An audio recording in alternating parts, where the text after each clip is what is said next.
In this activity, you will learn about the Design tab. By the time you finish, you should be able to customize and apply themes, format the slide background, and change the slide size. A theme is a predefined set of colors, fonts, layout, and other elements applied to one or more slides in a presentation. The Themes group from the Design tab lets you quickly select a theme and apply it to your slide. It gives your entire presentation a consistent and professional look. You have already been using the default Office theme. To see more themes, click the More down arrow. Move the mouse over any of these thumbnails. You can see how the slide will look if this theme is applied. To apply a theme, click one of the thumbnails. The theme is applied to the slides. If you don't like the colors of a particular theme, you can select other theme colors from the Variants group. The elements from the theme will remain unchanged, but the color will change as per the selection. To customize the theme color, click the drop-down arrow in the Variants group. Then move the cursor over the Colors option. Select a color scheme from the list. Click Customize Colors if you want a specific color. A dialog box appears. To change theme color, click the drop-down arrow next to each color and select the desired color. You can click More Colors to choose the exact color you want.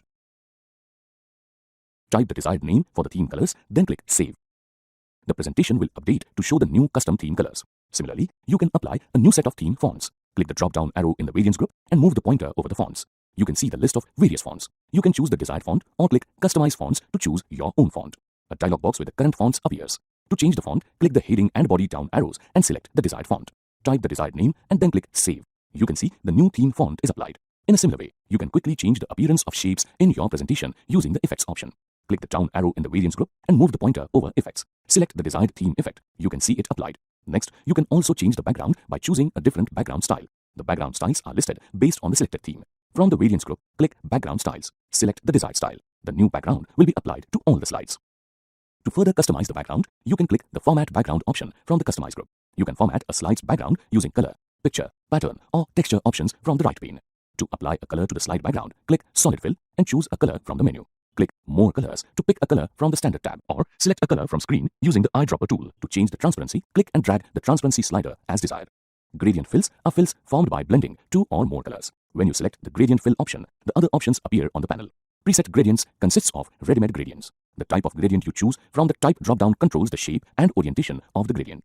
The command controls the direction of the color change in the gradient. The angle command controls the orientation of the gradient. To further customize the gradient color scheme, select the gradient stop and click the color down arrow and select the desired color. To adjust gradient color coverage, click and drag the stops to the right or left. You can adjust the position, transparency, and brightness by using up and down arrows or drag the slider as required. Click Apply to All to apply the gradient color to all of the slides. To use an image as the background, click Picture or Texture Fill. From there, you can choose an image from a file, clipboard, or an online source. Also, you can change its transparency using this slider. You can check the tile picture as a texture box to make the texture and picture appear in the form of tiles in the background. Patterns are two color designs made up of lines, dots, dashes, checks, and more. Move the cursor over any of these thumbnails to see a tooltip that shows the name of the pattern fill. You can choose the desired pattern. It will be applied to the slide background. The color from the foreground color menu is used to change the foreground color for your selected pattern. Similarly, the background color menu is used to change the background color of your selected pattern. Sometimes, a placeholder hides the background applied to the slide. Click Hide Background Graphics to avoid this. To apply the background color to all the other slides, click Apply to All. Reset Background resets the background color already applied or the default one. Once you have changed the desired background settings, you can save the theme to use it in other presentations. For this, click the down arrow in the Themes group. Then, click Save Current Theme. Type the file name and click Save. When you save the theme, it will be automatically saved in the Themes group under Custom Themes. The themes saved in PowerPoint can also be used in other Office applications such as Word and Excel. By default, all slides in PowerPoint are widescreen with the aspect ratio of 16:9. Widescreen slides are ideal for wide monitors and projectors. To change to a different size, click the Slide Size down arrow. Next, choose the desired slide size from the menu or click the Custom Slide Size for more options. In the Slide Size dialog box, the slides sized for has different slide dimensions. You can customize the slide by using width and height. You can also choose the desired slide orientation.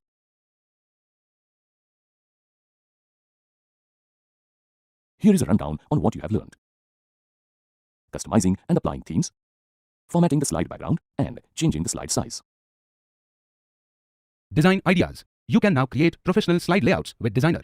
This feature enhances Microsoft 365 subscribers' slides by automatically generating design ideas from which to choose. Designer works in the background while you add content to a slide to match it to professionally designed layouts. When you create a blank presentation and type words on a slide, the Designer feature suggests suitable photos with a design scheme and colors. All the design ideas complement the image you select. All the slides in your presentation will visually fit together. For items, when your presentation contains more text and fewer visual elements, you can use the Designer pane. It converts text such as lists, timelines, processes, and other objects into an easily readable graphic. Designer also creates illustrations with the help of your key terms or concepts from the illustrations library. Open Microsoft PowerPoint document in version 365. Now, ask PowerPoint to design ideas for you anytime by using the Designer feature. Go to the Design tab, Designer. If you are using this feature for the first time, it may request your permission to prepare design ideas for you. Turn the Designer feature on. After you turn it on, PowerPoint starts displaying design ideas when you are creating your slides. Scroll down to see all of its suggestions in the pane on the right-hand side of the window. Click on a design idea that you think is suitable for the slide. The slide layout changes as per the design idea you select. Now, all the slides visually go together. After you select a design idea, the designer pane displays new ideas.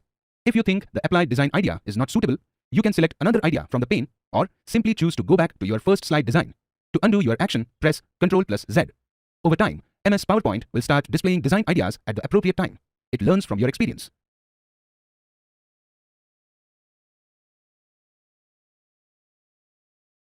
Objectives. Let's learn something new. This activity covers applying a transition to a slide, previewing various transitions, applying a sound effect to the transition, and adjusting the timing of a transition.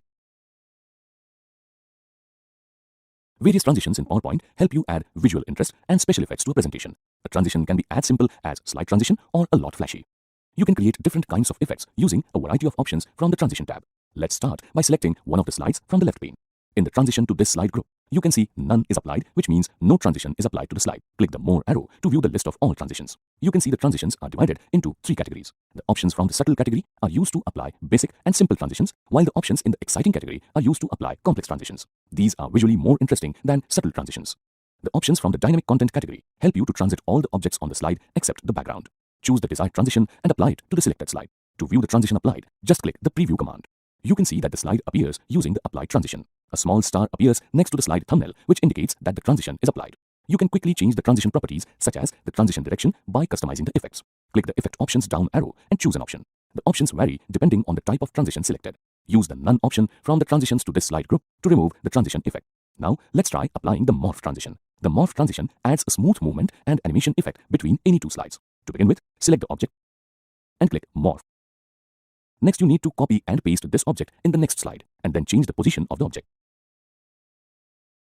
Now, select the object and click the Morph transition. From the effect options, choose the type of morph transition. It could be an option to move objects such as pictures, shapes, words, or individual letters in the slide. Click Preview to see the morph transition applied. Amazing, isn't it? You can use the Apply to All command from the timing group to apply the same transition to all the slides in your presentation. The Duration command allows you to set the transition time as desired. You can even add a sound to a transition using the Sound menu. Remember, adding too many transitions and sound can be distracting to your audience, so these should be used in moderation.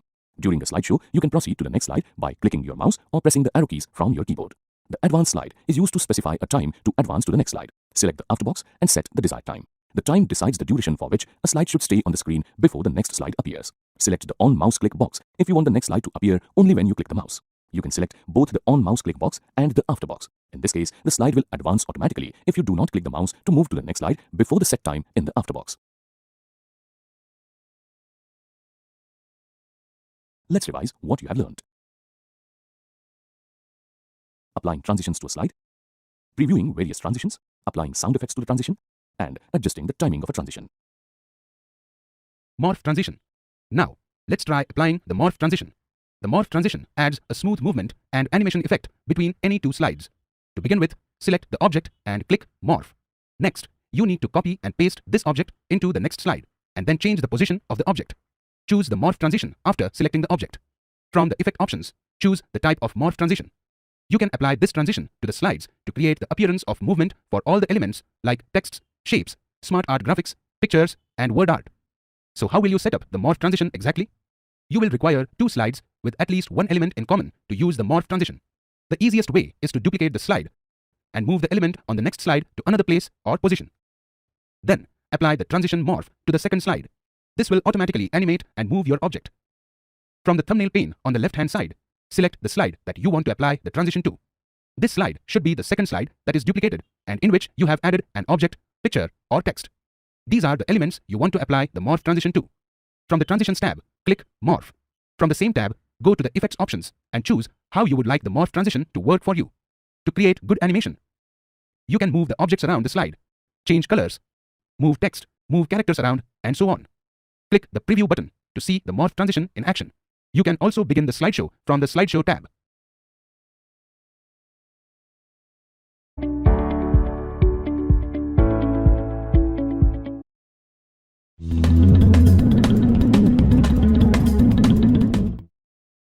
Passport is an official document issued by the Government of India which certifies the holder's identity and citizenship.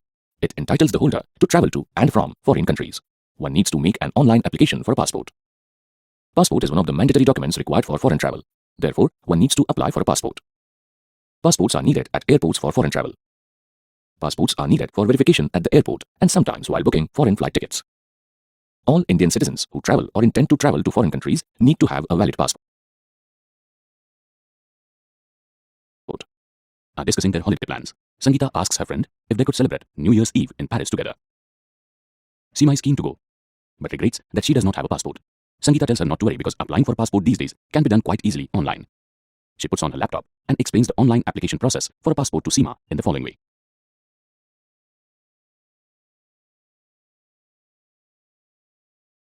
At the end of this session, you will be able to describe how to register yourself for a passport application online and explain the procedure of applying for a passport after registration. Passport Seva online portal has been designed to help Indian citizens apply for a passport and related services.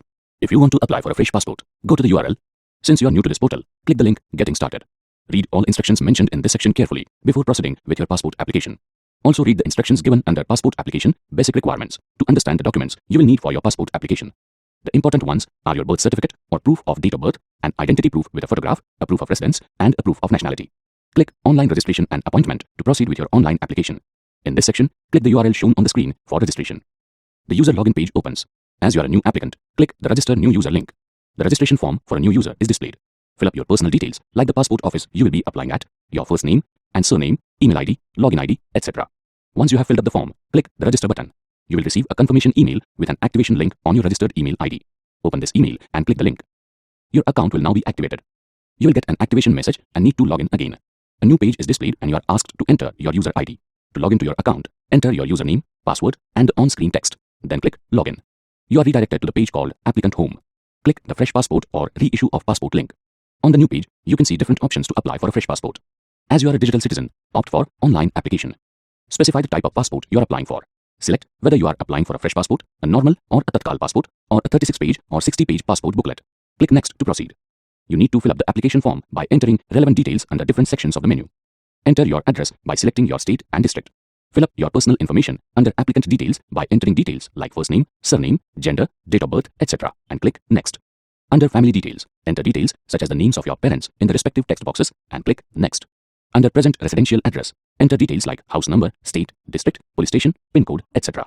Also enter contact details like your mobile number, telephone number, email ID, etc. and click Next. Under emergency contact, enter the contact details of a close relative, friend or neighbor. You need to enter details like the name, address, mobile number, etc. Click Next to proceed. Under previous passport, select the No option as you are a first-time applicant and click Next. Under other details, select all options as applicable and click Next. Under passport details verification, you can verify all your passport details. This shows how your information will be shown on your passport. Click Next to proceed. Under self-declaration, tick I agree after reading the declaration carefully. The application form must be saved before you can view it. So click Save My Details and proceed to preview your application form by clicking Preview Application Form. On doing so, a preview of your passport application form is displayed. Click on the appropriate button to either print or close the form. After previewing the form, you can click on Submit to submit the form. So you have seen how easily you can register on the Passport Seva website and apply for a passport. The government has made things so convenient for citizens these days. No standing in long queues or going from one office to another. So, when are you planning to apply for a passport online? You never know when an opportunity to travel abroad will come up.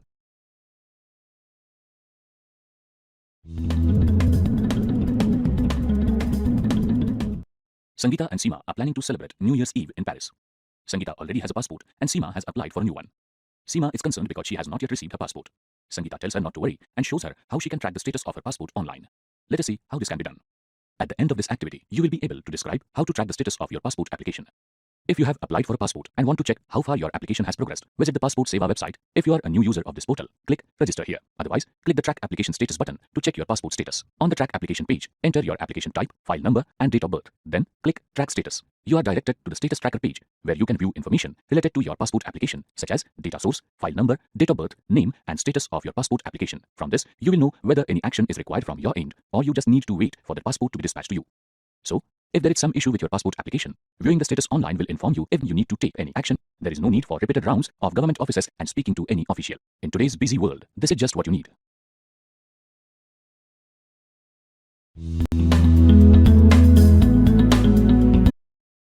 Data entry is a broad term that encompasses a number of occupations. These include electronic data processors, typists, word processors, transcribers, coders, and clerks. Data entry operators need to be familiar with basic office equipment like computers, scanners, copiers, and calculators. Typically, work as a data entry employee does not require a very high level of education, but it does require good typing abilities. A data entry operator needs to have a variety of qualities, such as good listening skills and attention to details. Knowledge of database, software, spreadsheets, and word processing is helpful.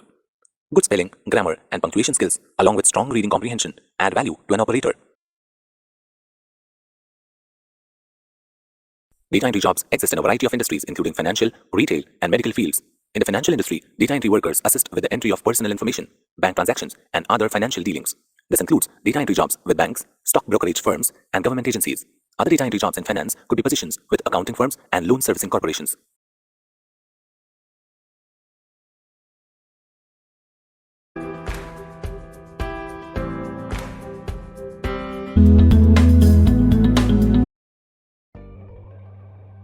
A brand selling bottled water wants to promote itself. The marketing team is given the task of finding a new marketing method. They have conducted many marketing campaigns using multiple marketing methods like social media posts, printed posters, flyers, hoarding ads, etc. This time they want to create something different so that it reaches a wider audience than before. What method can the marketing team use? They can use an infographic poster to promote the brand smartly. Let's learn what it is and how to create one using Microsoft PowerPoint. After using Word and Excel 365, you might have an idea of how similar they are to the Word and Excel 2013. In a similar way, PowerPoint 365 has been given a precise look with simplified ribbon to help you understand better, yet has the same feel as PowerPoint 2013. The newly added Office theme in version 365 will help you enhance the appearance of your presentation document. Microsoft has given an additional tab called Draw, enabling artists like you to draw digitally using pen tools. That is really amusing, isn't it? Just like you learned in the course, you can enhance the presentation documents, backgrounds, insert and format images, enter text and apply word art, etc. To make the actual presentation program success, you can add transitions to every slide and animation effects to almost all the elements in theme, design and present like a pro.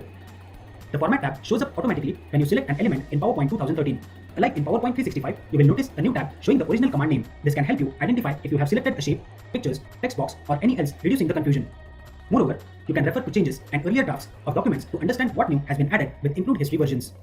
To your surprise, you will no longer be required to search for pictures online, as version 365 has given stock of thousands of images free of copyright to use. Review spellings and grammar, enable grayscale, enter into slideshow, and download your documents as a PDF or share it online. Happy presenting!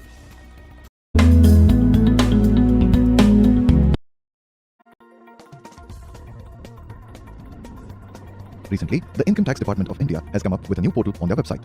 Let's take a look at the new portal and see how you can file your income tax return online. New user registration. Visit the website www.incometax.gov.in for e-filing your IT return.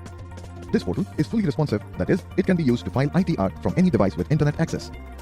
To create a new login ID and password, click on the Register button at the top right corner of the screen. Here, you'll find two tabs to choose from: Taxpayer and Others. Under Taxpayer tab, provide your PAN details. At the top, you can see there are 4 steps in the registration process: Get started, fill details, verify details, and secure your account. To get started, choose Taxpayer and provide the user's PAN and get it validated by the system. Once it is validated successfully, the portal will ask to confirm if you want to register as an individual taxpayer. Click Yes and then click on Continue. It will take you to the next page in the registration form. Fill all the necessary information under Basic Details in this form and click on Continue. Fill all relevant details under Contact Details. Again, click on Continue. As you progress from one step to the next, notice how the completed steps turn green, confirming that you have finished those steps successfully. Next, enter the mobile and email OTPs you receive on the primary mobile number and email ID. Then click on Continue. You have now reached the 3rd step in registration: verifying the details. Cross-check all information on the page to ensure all data has been correctly recorded. If any change is required, there is an edit option on the right side that you can use to modify the information. If the details are all correctly recorded, click on Confirm. This will take you to the 4th and final step in the registration process: secure your account. Fill all the needed details here. Once done, click on Register. You'll see a successfully registered message on the screen. Here, you'll also find your e-filling user portal ID. Find the Proceed to Login option below on the screen. You can click on this to go to the login page. Or you can choose to log in later with your registered user ID and password from the login option on the top right corner of the homepage. Login process for everyone. Now, let's try to log in from the option on the top right corner of the homepage. Click on the Login button. This will take you to a page where you need to fill your PAN details or Aadhaar number or user ID. Below this, you will also have the option of logging in through net banking. Choose accordingly. Click on Continue and you'll come to the next login page.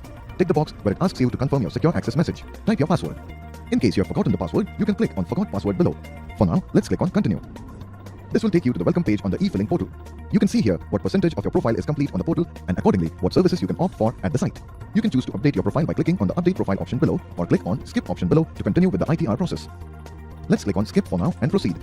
Steps to file ITR online. Now, you have reached the ITR dashboard. Apart from your personal details, here you'll also find the options like File ITR Now, Tax Deposit, Recent File Returns, Pending Actions, Recent Forms Filled, and Grievances. Click on the File Now button to proceed. The relevant year for filing will be mentioned above the File Now button. In the next page, select the current A.Y from the Select Assessment Year drop-down. Automatically, the other options below will get disabled. Click on the Continue button below. Next, you have to select the online filing mode to proceed. If you have any saved drafts for ITR, it will show here. Otherwise, you'll have to click on Start New Filing to file a fresh ITR. Select the status applicable to you from the options, Individual, HUF, and Others. Then, click on Continue. Choose on ITR from the drop-down to proceed. Please read the instructions provided on selecting each form type and choose accordingly. Here, let's choose the ITR1 form. You can take guidance regarding which ITR form you should choose by clicking on the Proceed button on the left side of the page. Now, click on the button Proceed with ITR1. On the next page, click on Let's Get Started. This is a page with some checkboxes. It will give you options for the reason of your ITR filing. Select boxes suitably. Click on Continue. You'll see a pop-up where it tells you that the information on your ITR form has been pre-filled by the system according to the information already available with the IT department. This is for people whose employers have already submitted their Form 16 details to the IT department. If you do not have the Form 16, then you will have to manually fill all the details in the next steps in the e-filing process. Close the pop-up. You can see that you have reached the first out of 3 steps in order to successfully file your ITR. These 3 steps are Validate Return, Confirm your return summary, and lastly, Verify and Submit. Under Validate Return, you have to fill all details necessary under the 5 tabs Personal Information, Gross Total Income, Total Deductions, Tax Paid, Total Tax Liability. Below, you will find all these options for validating under the heading Return Summary. Click on the Personal Information tab and fill all necessary data for each subsection under it. Click on the Confirm button below. Now, your first tab, Personal Information, has been completed. Next, click on the Gross Total Income tab and accordingly update all information in it if it is not already pre-filled. In case it is pre-filled, you just have to confirm them. Click Confirm after filling all details in this tab and move on to the next tab. Click on each of the next tabs, Total Deduction, Tax Paid, and Total Tax Liability, and fill or check all necessary data accordingly. After filling each tab, click on Confirm. Once all these confirmed, you'll find 2 options below, Download JSON and Proceed. Download JSON is an offline option, so click on the Proceed button for now. You will immediately be able to see a summary of the inputs in each tab. Click on the Preview Return button below and you'll be taken to the next step in the ITR filing process. Under Preview and Submit your return, fill all relevant details. Once done, click on Proceed for Preview at the bottom of the page. Now you'll be able to see the entire ITR e-filling form before you already filled. You can save it by clicking on the Download button or print it if you want. Now, scroll down to the bottom of the page and click on Proceed to Validation. In case you have missed filling any detail throughout the whole process, this screen will show you that there have been errors. You can only proceed after selecting each of those errors from below and filling the relevant data under those. Once validation is complete, click on Proceed to Verification. You'll find 3 options to choose from in order to complete the verification: E-Verify Now, E-Verify Later, and Verify via ITR-B. Choose one as per your wish, select the given options under it accordingly, and click on Continue at the end. And just like that, you're done with filing your ITR online. Follow the simple steps and easily file your income tax return online today. Filing the ITR is important in order to maintain financial records or to get a loan. Please note that the new portal is still under construction at the back end and there might be some temporary glitches in the ITR filing process. It is always suggested that you consult an authorized person like a financial advisor or a chartered accountant before filing your IT return in order to avoid mistakes.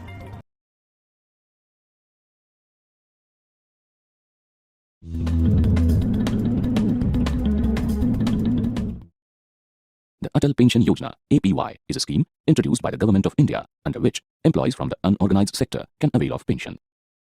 Under the APY, you can seek a monthly pension ranging from ₹1,000 to ₹5,000 after reaching the age of 60. You can apply for the APY through the bank where you have a savings account either physically or online through the bank website.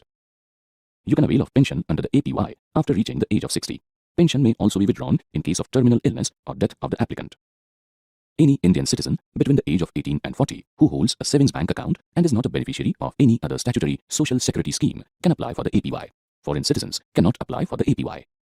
Rakesh is a supervisor working in a small construction firm. He can barely manage any savings and is worried about his income once he becomes old and is unable to work. He discusses this problem with his boss, Rohit, after a hard day's work. Rohit patiently listens and tells him that he can avail of the Atal Pension Yojana. Sensing the confusion in Rakesh's mind, Rohit decides to show Rakesh what he needs to do to benefit from this scheme. First, he helps Rakesh open an online banking account. Then he sits down with him and explains the enrollment process. Let us see how to apply for this government scheme. At the end of this session, you will be able to describe how to apply online for the Atal Pension Yojana. To apply for the Atal Pension Yojana, visit the website of any bank where you have a net banking account. Say you have an account in ICICI Bank, so you need to visit the bank's website at www.icicibank.com. In the search box, type Atal Pension Yojana to search for the scheme. A list of links related to the Atal Pension Yojana is displayed. From this list, click the option Atal Pension Yojana. Details about this scheme are presented on this page. Read these details carefully. Click How to subscribe. On the displayed page, the steps to subscribe to this scheme are given. Read this information carefully and log into your account by taking the cursor to the login icon. Enter your net banking credentials like username and password to log into your account. Click the menu option Customer Service. From the drop-down list, click the option Service Requests. A list of services offered under this package is displayed. Click the option Enroll for Atal Pension Yojana. An online form is displayed. Fill up the required details and click the Submit button. A message confirming your enrollment for the Atal Pension Yojana is displayed. So now you know how easy it is to enroll for the Atal Pension Yojana. Make sure that you spread word about this scheme amongst people who can benefit from it. Encourage at least 10 more people to enroll for this initiative. If they do not know the procedure, do show them how to go about it. Having an income after retirement is a big relief for senior citizens. By helping them achieve this, you will be serving society in a big way.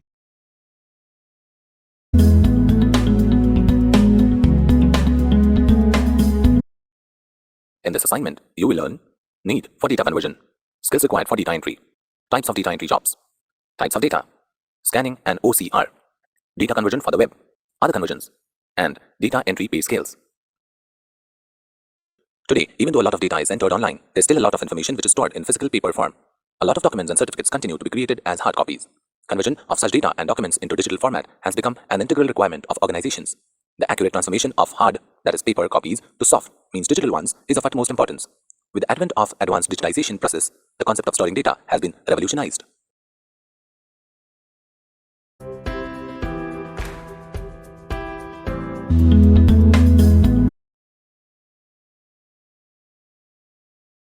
In this activity, you will learn about the Animations tab in PowerPoint.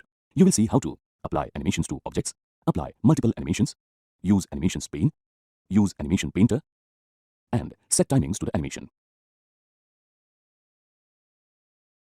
The Animations tab in PowerPoint provides a wide range of animation effects. The effects can be applied to the text or objects such as clip art, shapes, and pictures. It helps to add some excitement and draw the audience's attention to specific content.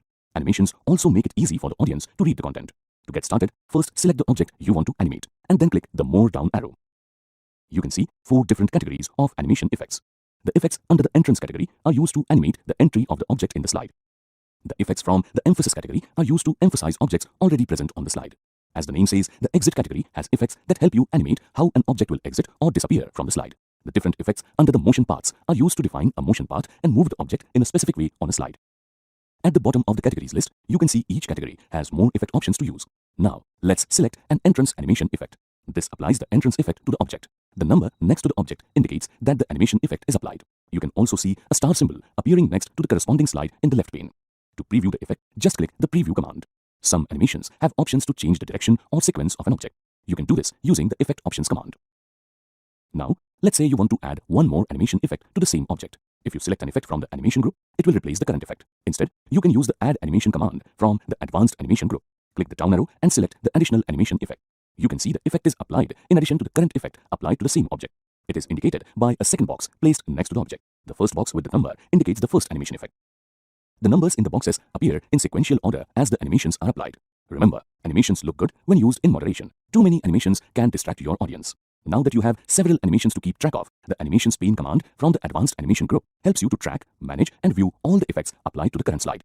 Click the Animation Pane command. This opens the animation pane on the right. It shows all the effects applied to the current slide. You can see that the animation effects are arranged in the order they were applied to the objects. You can click and drag the effects to reorder them. You can also use the options like Move Earlier and Move Later from the Reorder Animation Timing group to do the same.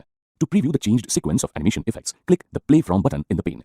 Usually, during the slideshow, an effect starts playing when you click the mouse. So, if you have multiple effects, you need to click multiple times. To avoid this, you can choose the Start option for each effect from the Start command, Timing group.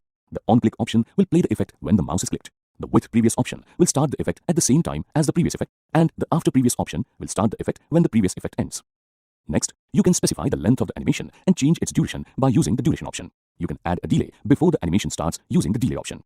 You can find similar options by clicking the down arrow next to each effect. To fine-tune the effect, select the Effect options. This opens the Applied Effect dialog box. The options in this dialog box will vary depending on the type of animation effect you select. From the Effect tab, you can add a sound effect to the animation, add an effect after the animation is over, or animate the text on the slide. The Timing tab allows you to delay an animation effect, change the duration of the effect, and control whether the effect should be repeated or not. Use the Trigger command from the Advanced Animation group to click a specific object on a slide and start the animation effect. First, select the animated object from the animation pane. In the Advanced Animation group, click the Trigger command down arrow and move the cursor to On Click Off. Select the object you want to trigger to start playing the animation. A trigger is also used when you want to start a video. You use a shape or an object as a trigger to start playing a video. Let's use this action button as a trigger. Now, insert a video and pull the video off the slide so it doesn't appear before you play it. Then, click the Playback Video Tools tab, and from the Video Options group, check the Play Full Screen box. Select the When Click On option from Start. Now, click the Animation tab and click the Trigger command down arrow and move the cursor to On Click Off. Select the object, Action button, go forward or next to play the video when you click on it. Now, to quickly apply the same animation effect from the object on one slide to the object on a different slide, you can use the Animation Painter command. Select the object from where you want to copy the animation, and then click the Animation Painter command. Next, click the object from another slide to apply the effect. You can see the same animation effect applied to this object. The Animation Painter command functions like the Format Painter command from the Clipboard group.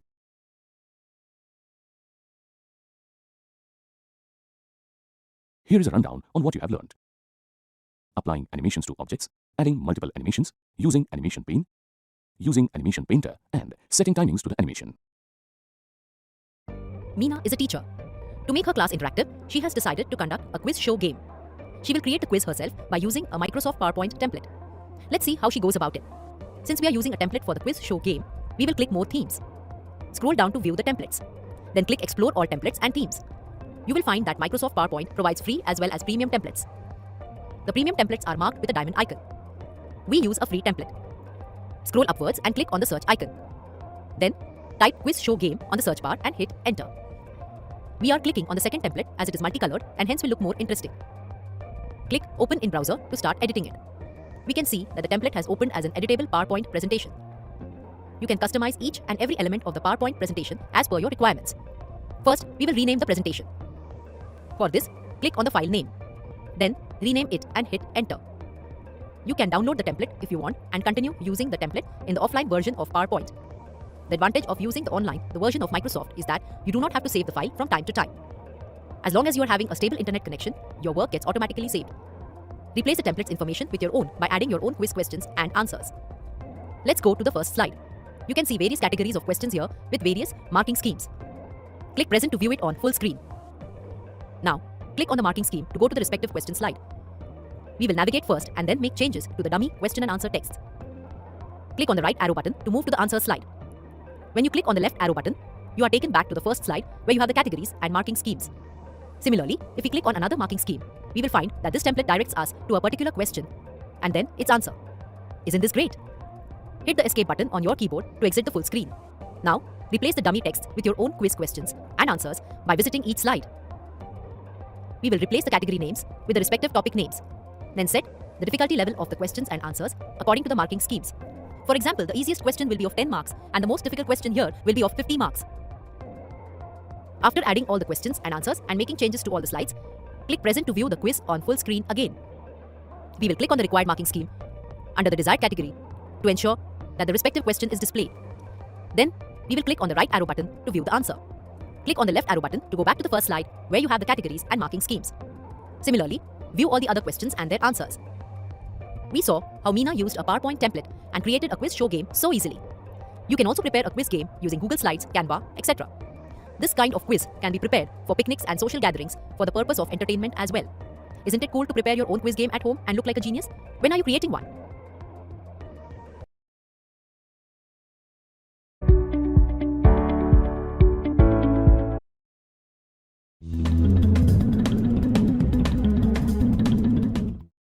The EPFindia.com website provides online services related to managing your Provident Fund account. It is not a portal for directly applying and withdrawing your PF amount. You can use this website to conveniently check your PF amount online at any time. The EPFindia.com website can be accessed from anywhere. The website will be useful whenever you want to check your PF balance or transfer the PF amount from one account to another. This service is for all the employees having a PF number and access to the internet. At the end of this activity, you will be able to describe how to check your Provident Fund balance online. If you want to check your Employee Provident Fund balance, visit the website. To get started, click the ePassbook button. Enter your username and password. Then enter the code you see in the CAPTCHA box. Click Login. Now click on the displayed Member ID to view your passbook. In the passbook, at the top, you can see details such as establishment name, member name, office name, employee share, and employer share. Below this, information related to the deposits, withdrawals, and pension contributions is displayed. So you can see how simple it is to check your PF account balance anytime, anywhere. In case you wish to withdraw your PF amount at any point of time, make sure to check the balance in your account first. It is a good practice to check your PF balance from time to time.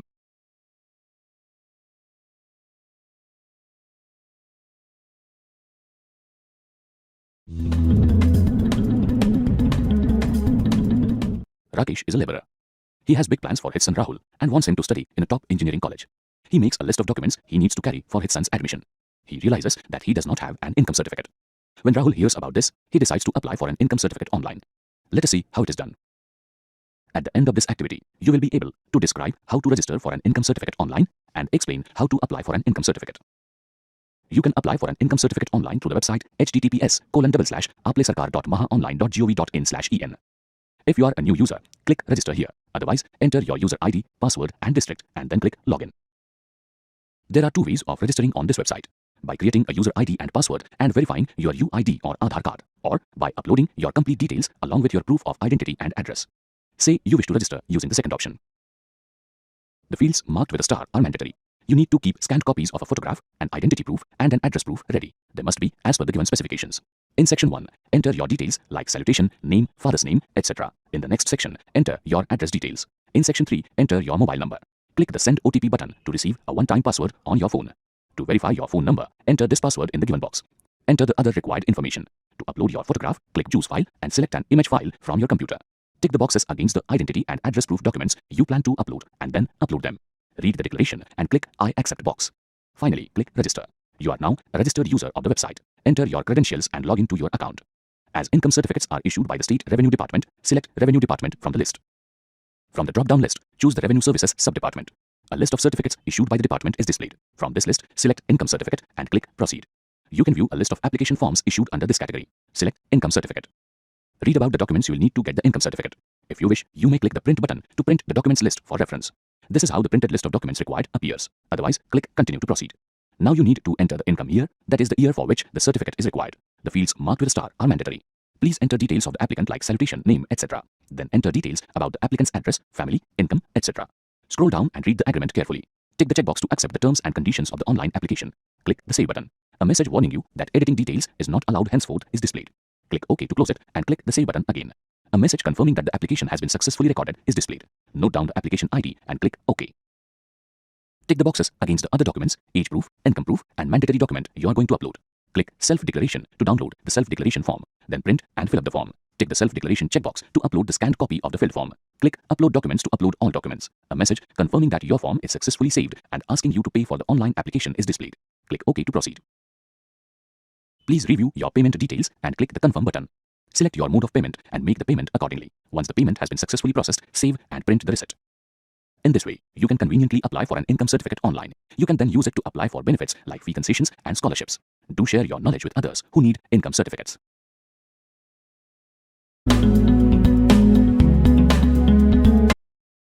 Retailers employ data entry workers to enter orders and process incoming mail. Data entry workers may also enter pricing and inventory information. In warehouses, data entry workers are responsible for processing incoming and outgoing packages and deliveries. Manufacturers hire data entry workers to help in entry of customer comments and complaints. They are sometimes required to compile data from several sources, such as customers, suppliers, and employees. Doctors, pharmacies, hospitals, and other medical services employ data entry workers for a variety of purposes. They are made to input patient information and update personal medical files. They may also add doctor's notes to files, scan paperwork, update insurance, and enter prescription details. Insurance companies hire data entry workers to enter claims information and other client data.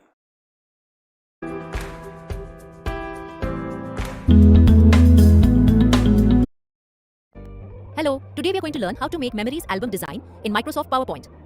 As the name says, memory albums are very important in preserving our memories and telling our stories. Photo albums can become very special item in our lives. Especially each album is filled with unique individual photos that tells a story and reflect a moment we would like to remember. We can also make our own memories album. Let's see how. Search here for memories album. Now, as you can see, you will get so many options here. We can choose any one of them. Here, you'll be getting two options, which is download and open in your browser. Download. We can also download and edit this file in our offline office application. For now, click on Open in Browser. It will require sign in. I have already signed in here. So, here is a ready template of photo album. First, as you can see, our file is already saved. rename it as Memories Album. Now, this album is auto-saved. We can edit this file now, such as we can insert the photos and our own captions. We can change the fonts, color, size, and so on. Let's caption this as Summer Picnic. And the subtitles will be Family Photos. We can change the font from here. You can see. You will get so many options here. Let's select any one of them. We can change the color from here.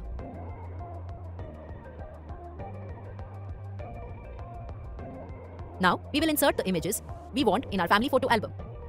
Here, as we can see, two icons are there. This left icon is for insert the image from our local file.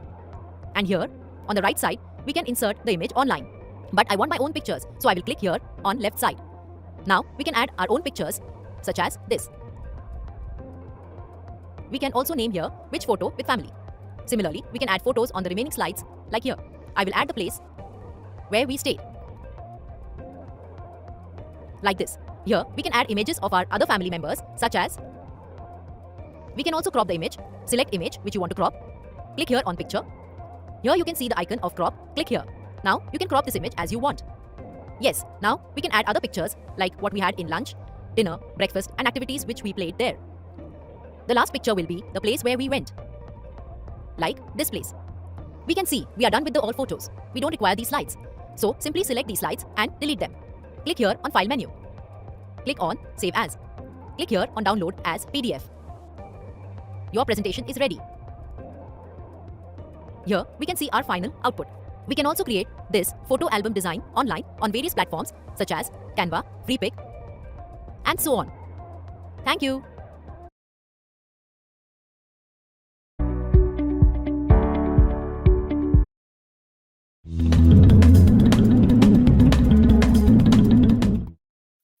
Startup India Action Plan is an initiative by the Government of India that aims to empower startups to grow through innovation and design. The action plan is aimed to ease various regulatory, legal, financial, and other challenges faced by entrepreneurs and encourage employment opportunities. Startup Recognition Certificate is useful for all innovation hubs, startup businesses, and other self-employed entities, particularly in technology-driven areas. The action plan is also used in various entrepreneurship fields like the biotechnology sector and e-commerce. One should apply for a startup recognition online when you plan to start a new venture. Startups that meet the definition as prescribed under the GSR Notification 180E are eligible to apply for recognition under the program. Abhay has moved from a small town to a big city in search of a job. He is looking to take up a room on rent. He is unable to find a reasonably priced place to stay. He cannot afford to pay big deposit and rent amounts. He is temporarily staying with his friend Rakesh's family. Rakesh tells him that a large number of people are migrating to the city and taking up rental accommodation. This has led to this issue. Abhay decides to set up a small startup business which will help people like himself to get affordable accommodation. He makes a business plan but does not know where he should get it recognized. Let us see how Rakesh helps him out with this through the Startup India portal. At the end of this activity, you will be able to explain the procedure to apply for getting a startup recognized online. To get recognition for your startup, visit the website http://startupindia.gov.in. The first thing you need to do is to create a Startup India account. For this, click the register button. Enter your details such as name, email, mobile number, and password. Then click Create your Startup India account. A one-time password, that is OTP, is sent on your email ID. Enter this and click Submit. A congratulatory message is displayed informing you that your account has been created. Click Login here to log into your account. Enter your email ID and password and click Login. Now select your country and click Continue. On the next screen, you see three options. Select Startup. Now you're required to specify basic information. Select your startup stage and fill in the other required details, such as your name, city, state, and the name of your startup, the industry, and a brief description. Then click Continue. On this screen, you need to enter company details. Specify things such as your company logo, website, and other required information. Then click Team Information. Here, you need to enter details of the members of your team, such as the names and role. You may select the connections that you are interested in. Then read and accept the terms of use and click Save Profile. You can now view your dashboard. Click the Startup India link at the top and select Startup Recognition and Tax Exemption. Go through the displayed information and then click here for submitting your application for recognition as a startup link. A startup recognition form is displayed. Fill in your entity details such as nature of entity, registration number, registration date, etc. and click Save. Then enter address details including your city and click Save. Next, enter details of the authorized representative such as his name and email ID and click Save. After this, enter details of the directors or partners. This would include information such as the number of directors and their names. Click Save. You are required to provide some additional information on the next screen. Select appropriate options and click Save. On the next screen, enter further details related to your startup's activities such as awards received, the problem that the startup aims to solve, how it proposes to do so, and methods of revenue generation. Then click Save. In the self-certification section, read and accept the terms and conditions, and finally, click Submit. In this way, you can get a startup recognized by following a straightforward online procedure. This initiative will encourage many young entrepreneurs to start their businesses. This can ultimately help the nation to attain new heights of development and prosperity.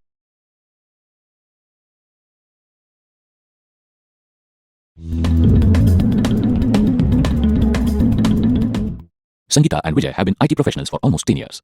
They both are bored with their routine jobs. They want to take up something more challenging and work on their own terms. They decide to launch their own company in partnership. Let us see how they begin their business venture by registering their partnership firm online. At the end of this activity, you will be able to explain the procedure to register a partnership firm online. The official website for registration of firms is https://rof.mahaonline.gov.in. If you are a new applicant, click the new register link.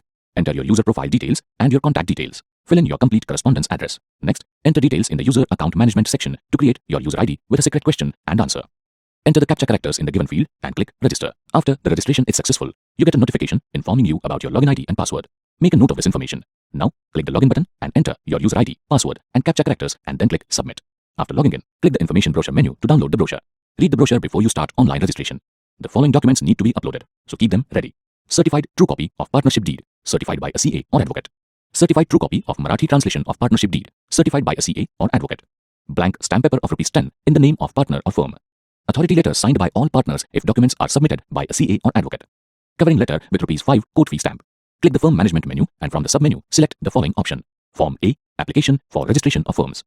In the displayed form, enter the organization and residential details of the first partner and proceed. Then, fill in the name and address of the business and click Next. Fill in other details of the first partner. Specify whether the partner is a minor. Fill in the guardian details if so. Then, click Add Partner. You can view the details of the first partner now. To proceed to add details of the second partner, click Next. Add the second partner's details in a similar way and click Next. You can now view the details of both partners. Click Next. Upload the compulsory documents one by one by clicking Choose File, browsing to the appropriate folders, and then selecting the files to be uploaded. Click Submit when all documents are uploaded. So you can see how websites like these help to accomplish important tasks such as registering a partnership firm. Such facilities allow citizens to do a lot from the comfort of their homes instead of visiting government offices multiple times. These initiatives are a true indication of a nation's progress. Do share what you have learned with others.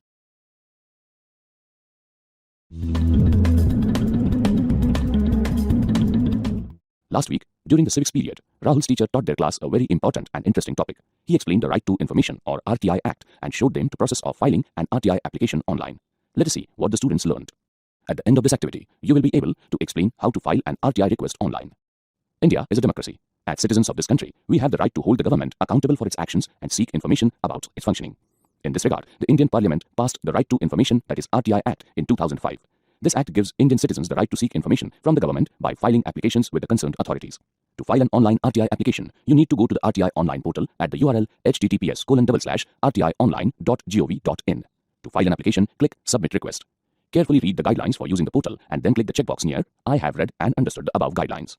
Click the Submit button to proceed. Start entering the required details in the displayed form. First, from the drop-down list, select the ministry or government body about which you want information. Then, select the public authority with whom you want to file the RTI request. A pop-up message notifies you that your request will be filed with the selected authority. Click OK. Now enter your personal details including name, gender, and address. Enter your mobile number if you wish to receive SMS alerts regarding the application. Also enter and confirm your email address.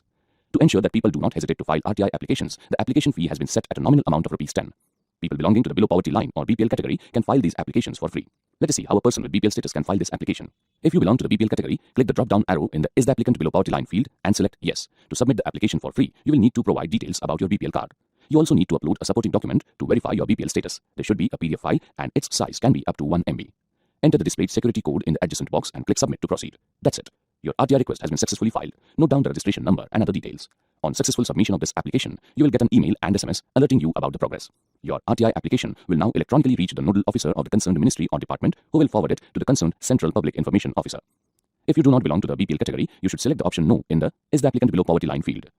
When you have filled up the form, click Make Payment to proceed. Select a suitable option and click Pay to proceed for payment. If the payment is successful, you will receive an acknowledgement. Thus, by filing online RTI applications, you can be a smart Indian citizen and get all the information you need. Make sure you teach your near and dear ones how they can file such applications. This facility can benefit society as a whole.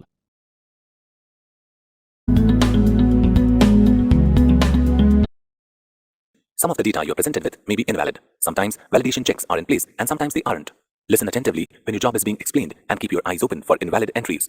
For example, if a mobile number which should contain 10 digits has 9 digits only, mark it out as incorrect data. Data may need to be entered under different categories. For example, a doctor may prescribe drugs and tests of different types. You may need to post items under the correct heads. There might be a different number of entries under different heads. For example, if you're entering data related to a customer survey, different people might select a different number of options. Sometimes, based on responses, entry of fields may be allowed or disallowed. Take care that entry is done in the correct fields.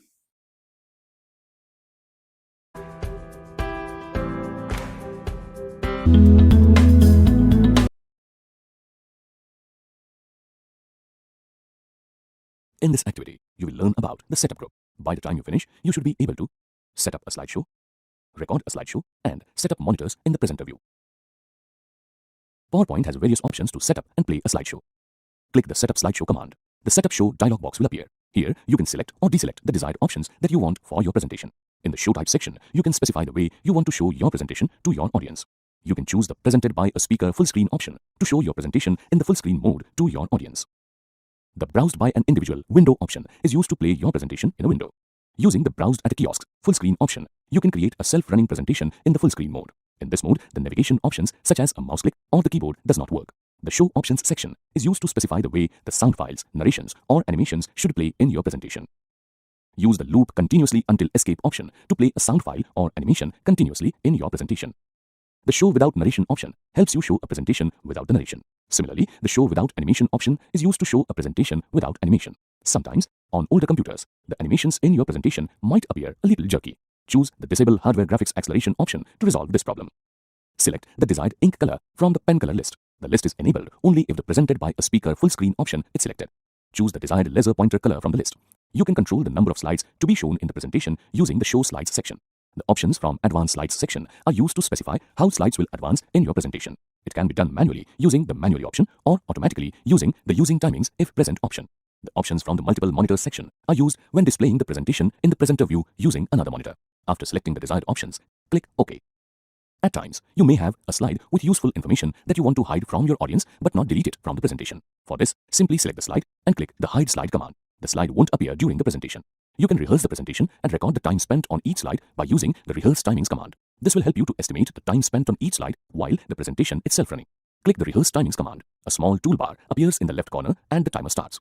After you have rehearsed, click Close. A message appears with the total time required to complete the slideshow. Click Yes to keep the recorded time or No to discard it. The Record Slideshow command helps you to record the narration, sound, pointer movements, or playback timings. Remember, you would need a microphone to record and headphones to hear the sounds inserted in your presentation.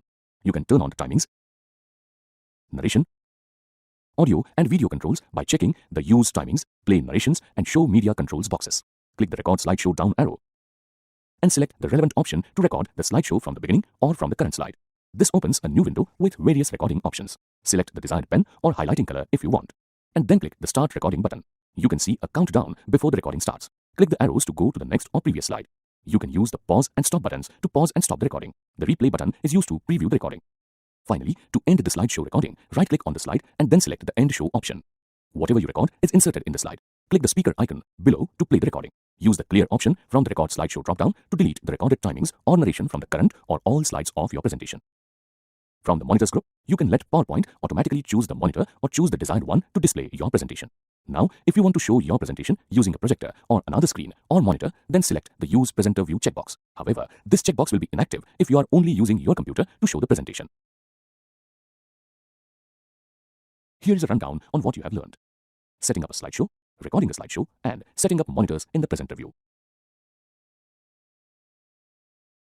Let's learn something new. This activity covers how to start and present a slideshow, use various options from the presenter view. When showing the presentation to the audience, you can use various options from the Slideshow tab. These options help you present a smooth and professional presentation. You can decide which slide to show in your presentation by using the options from the Start Slideshow group. Click the From Beginning command or press the F5 key to start the presentation from the first slide.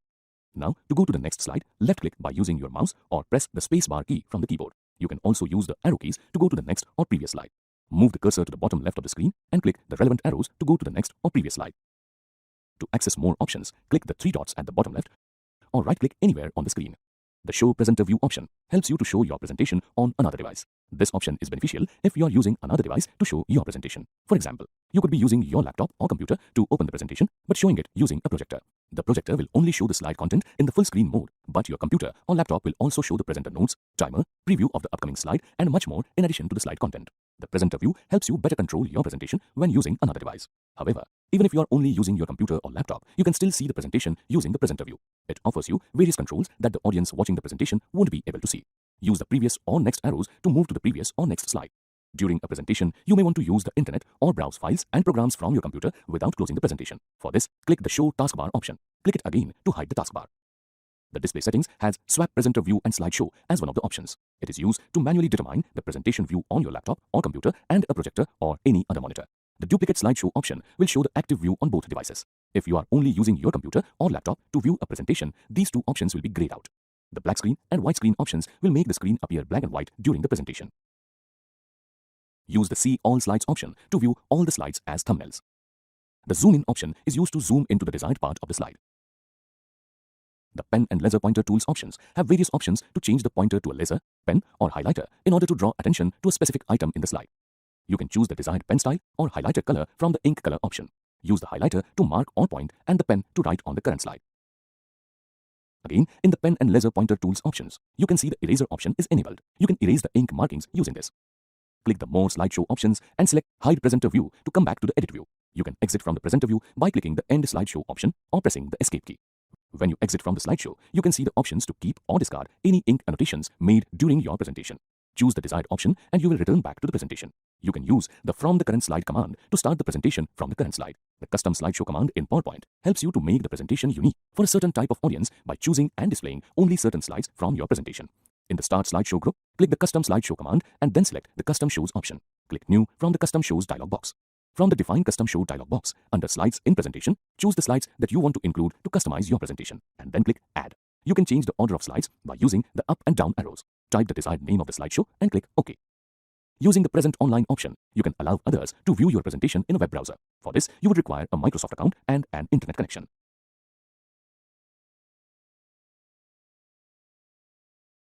Let's revise what you have learned. Starting and presenting a slideshow and using various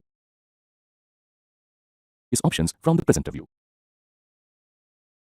Presenter's Coach. Presenter's Coach is included with Microsoft PowerPoint for web or version 365. It helps you practice and prepare to speak and deliver more effective presentations. Presenter's Coach evaluates your speaking, pacing, pitch, use of filler words, professionalism in your speech, euphemisms, etc. It also detects if you are being wordy or are only reading the text from your presentation slides. After every rehearsal, PowerPoint will display a report that includes suggestions for improvements and statistics.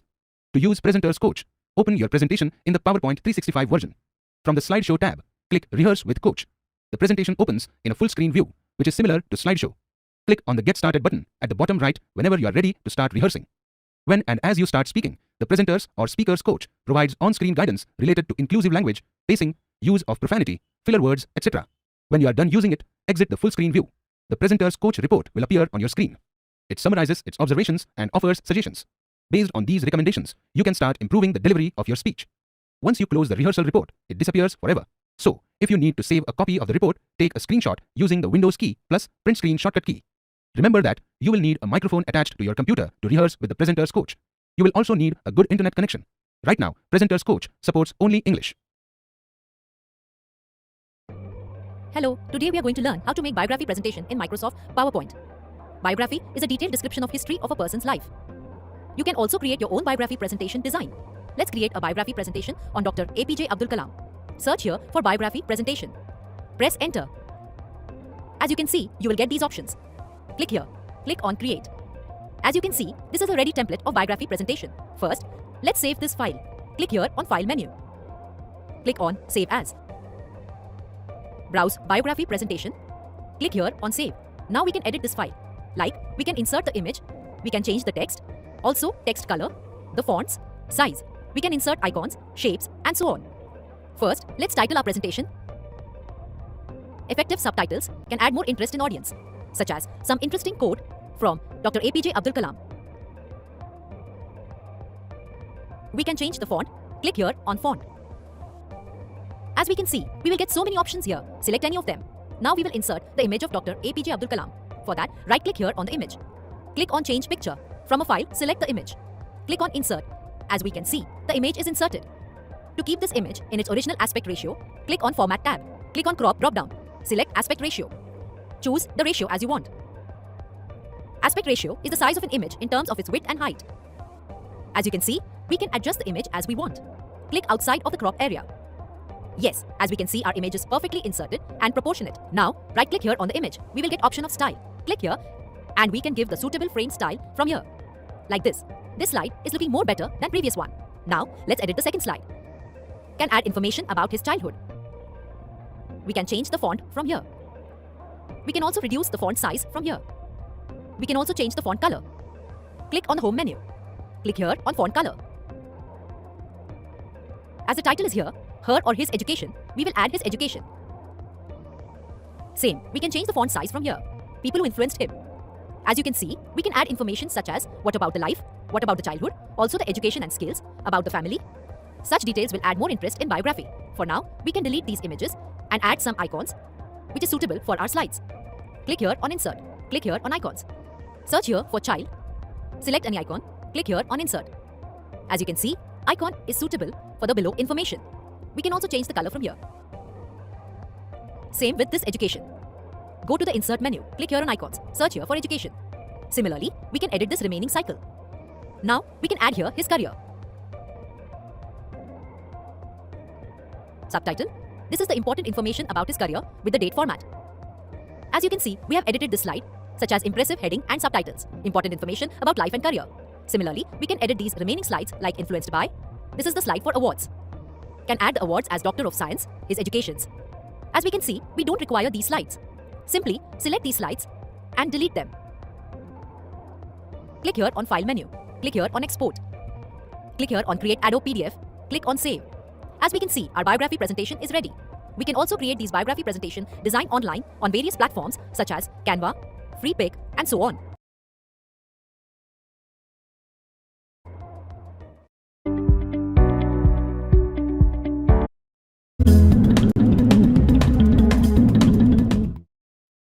The Government Services Portal provides exhaustive information on numerous helpline services offered by the government agencies. The Government Services Portal is used to find help about various citizenship services such as education, health, utilities, taxes, employment, law and order. The helpline services can be used from anywhere within the country to access information on various citizenship aspects.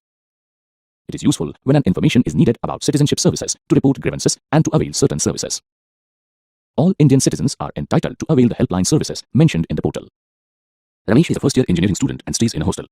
He has not been attending college since the past few days as some senior students have been ragging him. Ramesh discusses this issue with his elder brother Rahul. His brother advises him to approach the college authorities if harassment persists. Moreover, he informs him that the government offers several helpline services which can be availed using the internet.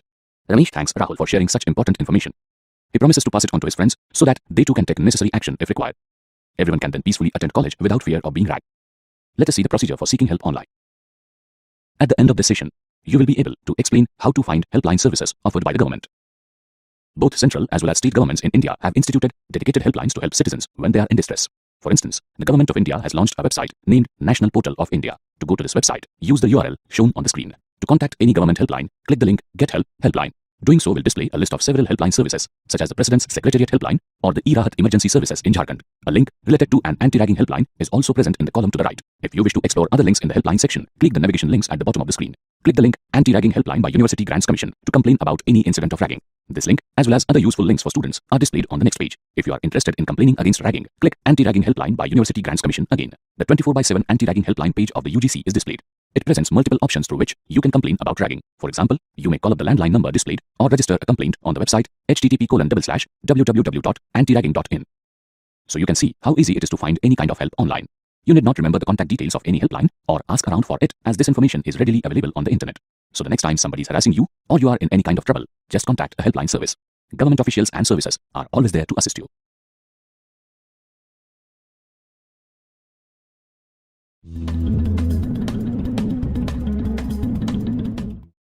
eSampark is a digital platform which you can subscribe to in order to receive the latest alerts from the central government. It cannot be used to address citizens' grievances. You can use eSampark to learn about the latest services, decisions, and campaigns initiated by the central government. eSampark notifications can be received anywhere on your digital device via text messaging, phone call, or email. You cannot receive eSampark notifications simply by logging onto the website. You need to be a subscriber. eSampark notifications can be useful to you when you want to avail recently launched services by the government, apply for exams, or ensure compliance with new government policies, etc. eSampark will not be useful when you want the government to look into a local problem.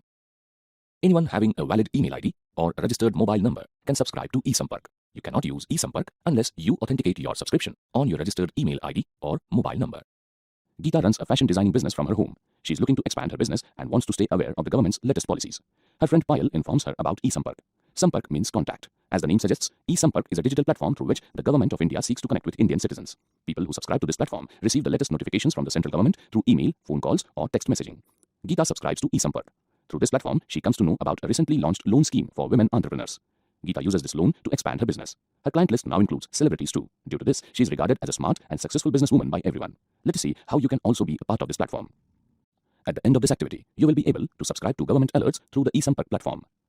The eSampark platform is located at https://sampark.gov.in. Scroll down the homepage to view the government's recently launched campaigns. To start receiving notifications from the central government, go to subscribe. From the pop-up menu, select the appropriate option for getting notifications. Let us subscribe by clicking via SMS or missed call. Follow the displayed instructions to subscribe by SMS or missed call. An alternative way to subscribe is to go to subscribe and select the via website option. Fill up all the required details in the displayed form. First, select the title by which you want to be addressed. Next, enter your name. In the same way, enter other important information, including your email address, residential address, and mobile number. Make sure you enter the correct email address and mobile number because you will need them for receiving alerts. For verification, enter the displayed characters correctly in the enter the contents of the image field. Click subscribe to proceed. You will receive 2 OTPs, one on your email address and the other on your mobile number. Enter both OTPs correctly and click submit. Click appropriate checkboxes under different ministries to select the departments and campaigns you want to subscribe to. Click submit to proceed. That completes the process. You are now subscribed to the alerts sent by the central government through eSampark. eSampark is a wonderful initiative by the government of India to connect with common citizens and communicate its latest decisions and policies in real time. No matter where you are, you stay aware of these policies. With eSampark, you need not rely on newspapers or magazines for information about government policies. As an active digital citizen of India, do advise your friends and relatives to become a part of the government's eSampark program.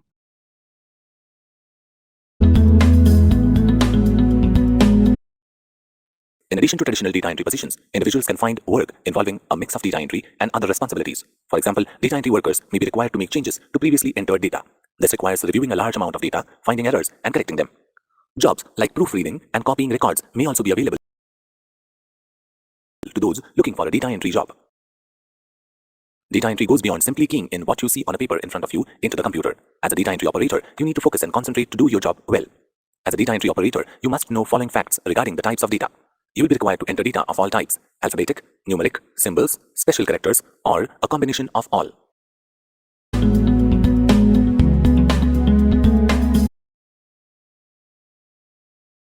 A project proposal explains the plan and purpose for the set of activities an NGO wishes to implement and request funding from a donor. The process of drafting a proposal helps NGOs plan a project from the idea stage to reality. A good grant proposal can do wonders for an NGO, as it can also boost the organization's reputation. Let's see how to make an NGO grant proposal by using templates from Microsoft Office 19. We have reached the Microsoft Office homepage. Choose PowerPoint from the list on the left side. Click on More Themes. You can see various themes here. We can scroll down to Explore. Click on Explore All Templates and Themes option below. Scroll down to see more.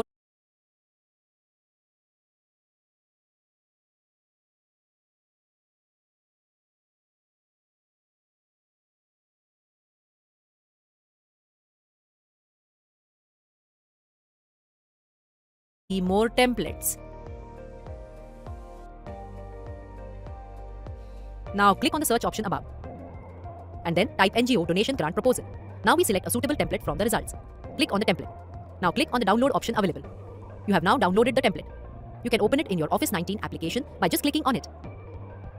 We can personalize the template as our wish now. First, we can save the file. For that, go to File tab and then click on the Save option from the list. Select from where you want to save the file. Now enter the file name and then click Save. Your file is now saved with the given name. We can now change the heading. For this, select the text and clear. Now enter the desired heading. Now we can enhance the text. For this, select the text. Text enhancing options will appear on above.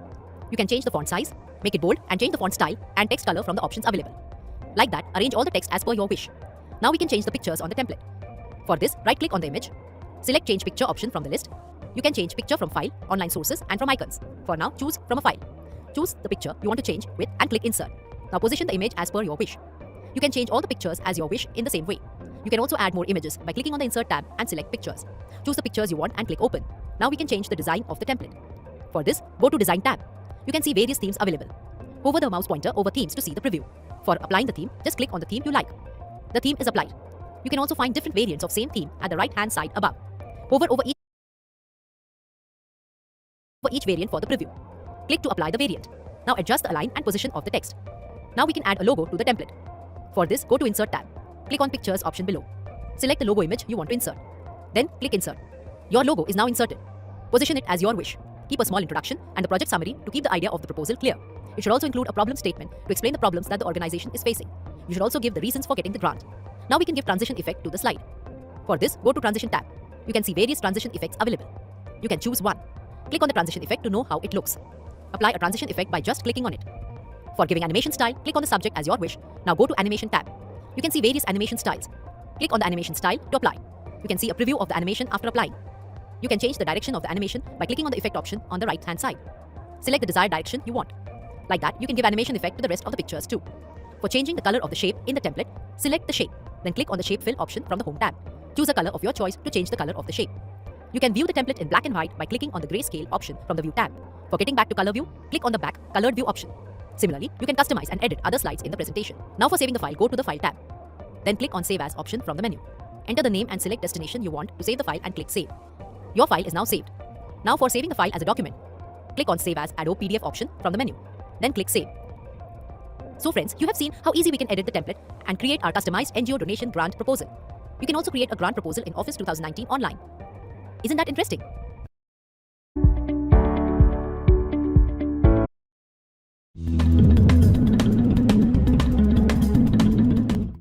By the end of this activity, you will be able to explain the procedure of checking property records online. To check any property-related government records, you need to visit the website https://esearchigr.maharashtra.gov.in. First, read the instructions for using the application on the left side of the screen. To log into an existing account, enter your user ID and password. Enter the characters you see in the third box and then click Login. If you do not have an account, click Create a new account. Enter personal information such as your full name, gender, nationality, and date of birth. Also specify your occupation, mobile number, email ID, and PAN number. The fields marked with a star are compulsory. Then, fill in your complete address details. In the login information section, enter a user ID of your choice. Click Verify to check if it is available. If it is not available, enter another user ID. Input a password. Make a note of your login details for future reference. Input the characters in the given field. Check if all information is correct and click Submit. Upon successful registration, you will see this message. Click the link to login. To check any property-related government records, you need to visit the website for it. You can see there are two ways to search for your document. The first way is by using the property details. The second way is by using the document number. Let us use this to search the document. Click Document Number on the left side of the screen. When you click this, the Registration Details section appears on the right. Now select the registration type by choosing one of these three radio buttons. Next, specify the district, SRO, and year of registration from the corresponding drop-down lists. Finally, enter the document number and click Showed. Upon submission, a one-time password or OTP is sent to your registered mobile number. Enter the OTP number in the given field and click Showed. The document name and property description are displayed. You can view the Index to document by clicking the Index to button. Before clicking the button, check your browser settings to ensure that pop-ups are not blocked. After clicking the button, the Index to with the relevant details will appear. So you can see that you do not have to take too much trouble to view important property documents. These online initiatives by the government ensure quick and easy solutions for citizens. Now that you know how to do this, go ahead and help others in need.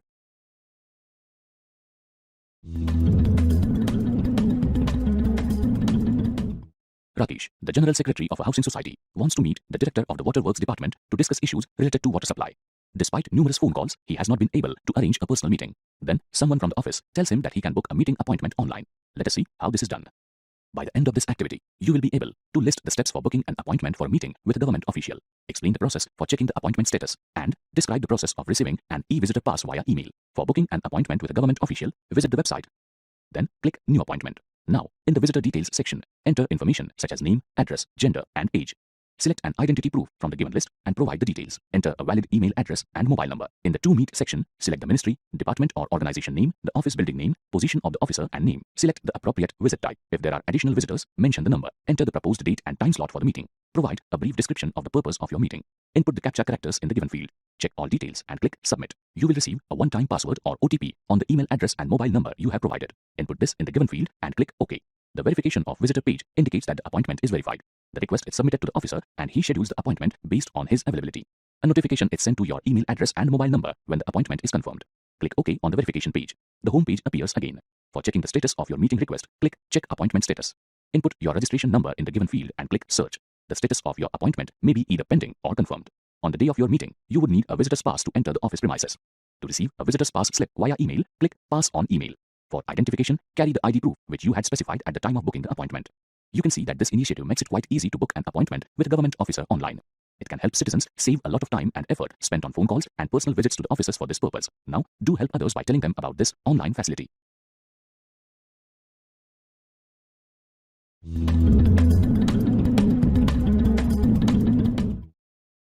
At the end of this activity, you will be able to describe how to register on the government's portal for birth and death registration and explain the procedure to apply for a death certificate online. In the event of a birth or death, relatives are expected to report the event within 21 days from the date of occurrence. No fee is charged if the event is reported within this period. You can register the event online. If the event has happened more than 21 days ago, then you need to approach the office of the concerned registrar, birth and death. Before applying for the death certificate, make sure you have the required documents with you. These documents include a declaration by a close relative or family member in the prescribed form, information in the prescribed form, that is Form 2, and an address proof of the deceased. This could be a copy of any self-attested document such as a voter ID card, an Aadhaar card, a passport, or a valid ration card. You can apply for a death certificate through the Indian government's birth and death registration website at crsorgi.gov.in. If you are already registered on the website, enter the user ID, password, and CAPTCHA and then click Login. On the other hand, if you are a new user, click General Public Sign Up to create your account. The fields marked with a star are mandatory. Enter your personal details such as username, mobile number, and email ID. Next, enter details about the place where the event occurred. Type the CAPTCHA characters exactly as you see on the screen and click Register. On successfully entering the mandatory details, you get a message thanking you for registering and asking you to check your email to activate your user ID. Open the confirmation email and note down the login ID. Click the link, click here to activate your account. You are redirected to a new page and asked to enter a password twice. Enter the CAPTCHA letters shown in the image and click Submit. Your account is now activated. Log in by entering your username and password in the user login section. Enter the CAPTCHA code and click the login button. To register a death, take the mouse pointer to the menu option Death and click the Add Death Registration link. The fields marked with a star are mandatory. Enter the form number, if any, of the death event to be registered, or else leave it blank. The reporting date and the date of death are automatically displayed. You are asked to enter information related to the deceased person, such as the name, sex, age, etc.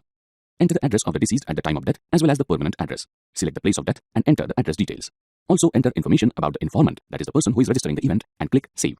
You are then redirected to the statistical information page. In this section, enter the town or village of the deceased and information about his religion and occupation. Enter other applicable information. Then, upload the scanned copy of the reporting form. Enter remarks, if any, in the text area provided and click Save. Click the Edit button if you need to edit any of the information you have entered. After verifying all this information, click Submit. Doing so makes the registration permanent and a reference number is generated. The death application form is open. Print this form and forward it to the concerned registrar by post or by hand at the address given at the bottom of the application along with the required documents. After successful submission of your application, you get a confirmation mail on the email ID you have provided. You will also be informed about the status of your application through email when the concerned registrar receives the application. These details can also be checked at any time from the home page of the portal by quoting the application reference number. This is the declaration to be given by a family member or close relative for obtaining the death certificate. The event must be reported within 21 days of occurrence. This is a sample death certificate. In this way, relatives of a deceased person can easily get the death certificate by applying online. Isn't this so convenient? Remember to share this information about online registration of births and deaths with your friends so that they too can do the needful without repeated visits to government offices.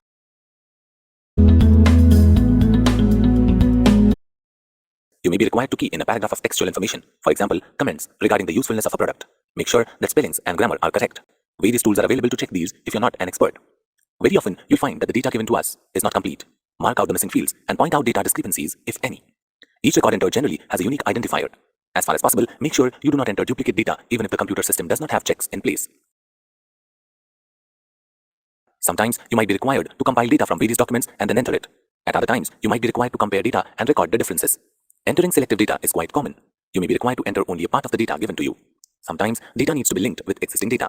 Make sure you link it correctly. For example, when a complaint has been registered, the interactions related to it can be tracked through the complaint number. So, all interactions need to be properly logged against that number. Many times, existing data needs to be changed.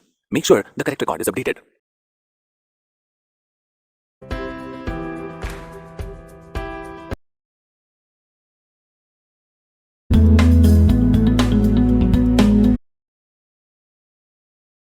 Let's learn something new. In this activity, you will see how to check for spelling and grammar errors, improve language with the thesaurus tool, make documents accessible for people with disabilities, translate text into different languages, use comments to review documents, compare different versions of a presentation, and add inked annotations to a presentation. At times, you might make a mistake while typing the text. Don't worry, PowerPoint has several proofing features that help you to create an error-free presentation. To run a spell check, from the Review tab, click the Spelling command. You can also press F7 to start a spell check. The spelling pane will appear on the right. For each spelling error, you can see one or more suggestions. You can select a suggestion and then click Change to apply the selected suggestions. Click Change All to change the spelling in the entire presentation. Sometimes, the name of a person or object is also considered an error by word. If this happens, you can do one of these. Click the Ignore Once option to ignore the word suggestion once. Select the Ignore All option to ignore the word suggestion for all the remaining instances. Use the Add option to add your word to the word dictionary so that it will not appear as an error again. PowerPoint will search for each spelling error in the presentation until all the slides are checked. After the last error is checked, a message box appears confirming that the spelling check is complete. Click OK to close it. The thesaurus command helps you find another word that has the same meaning as the word used in the presentation. Just select the word and click thesaurus or press Shift plus F7. The thesaurus pane appears on the right, in which a list of alternative words with similar meaning appears. Click the down arrow next to any word and choose the desired option. The Check Accessibility command is used for visually impaired individuals who use screen readers or software that reads text aloud. For this purpose, you should add alternate text describing certain elements of presentations, such as images or graphics, and so on. Click the Check Accessibility command. The Accessibility Checker pane appears on the right side. Errors and warnings appear under the inspection results at the top of the pane. When you click on an error, you can see information on why and how to fix the error in the additional information box. Click the down arrow next to the error. You can implement the recommended action or make other suggestions. Once you have fixed all the accessibility issues listed, a notification appears in the Accessibility Checker pane, indicating that no accessibility issues have been found. To exit from the pane, click Close. The Smart Lookup command is supported by Microsoft's Bing online search engine. It is an internal search tool. Select the desired text or phrase and click the Smart Lookup command. The Smart Lookup pane shows definitions, images, and other results from various online resources. The Explore section displays web links and articles related to the word or phrase. The Define section shows definition, antonyms, synonyms, and the origin of the selected word or phrase. You need to have an internet connection to use the view of this command. The Translate command from the language group is used to translate the text from the current language into a different language. Select the desired text and click the Translate command. If you are using the translator for the first time, a message regarding the usage of intelligent services appears. Read the message and click Turn on. You need to have an internet connection in order to avail this intelligent service. You can see the translator pane opens on the right. By default, the From option is set to auto-detect. This means PowerPoint automatically detects the language of the text. You can click the down arrow to select the desired language. Now, select the translation language from the To option. Click the Swap From and To languages to interchange the languages. Click Insert to paste the translated text. You can use the Language command to set the proofing language for when checking spellings and grammatical errors. You can also add a language or choose the language in which the help and screen tips will display. It is a good practice to get your slides reviewed from a language expert before delivering the presentation. You can also collaborate and work together with others using the Comments and Compare commands. While revising a presentation, you might want to add notes or comments that can be read by the presentation author or other reviewers without altering the slide content. Let us see how to do this. Select the text, object, or click the area of the slide where you want the comment to appear. Next, click the New Comment command. The comments pane will appear. You can type your comments in the box and press Enter. The added comment will appear as a small icon on the slide.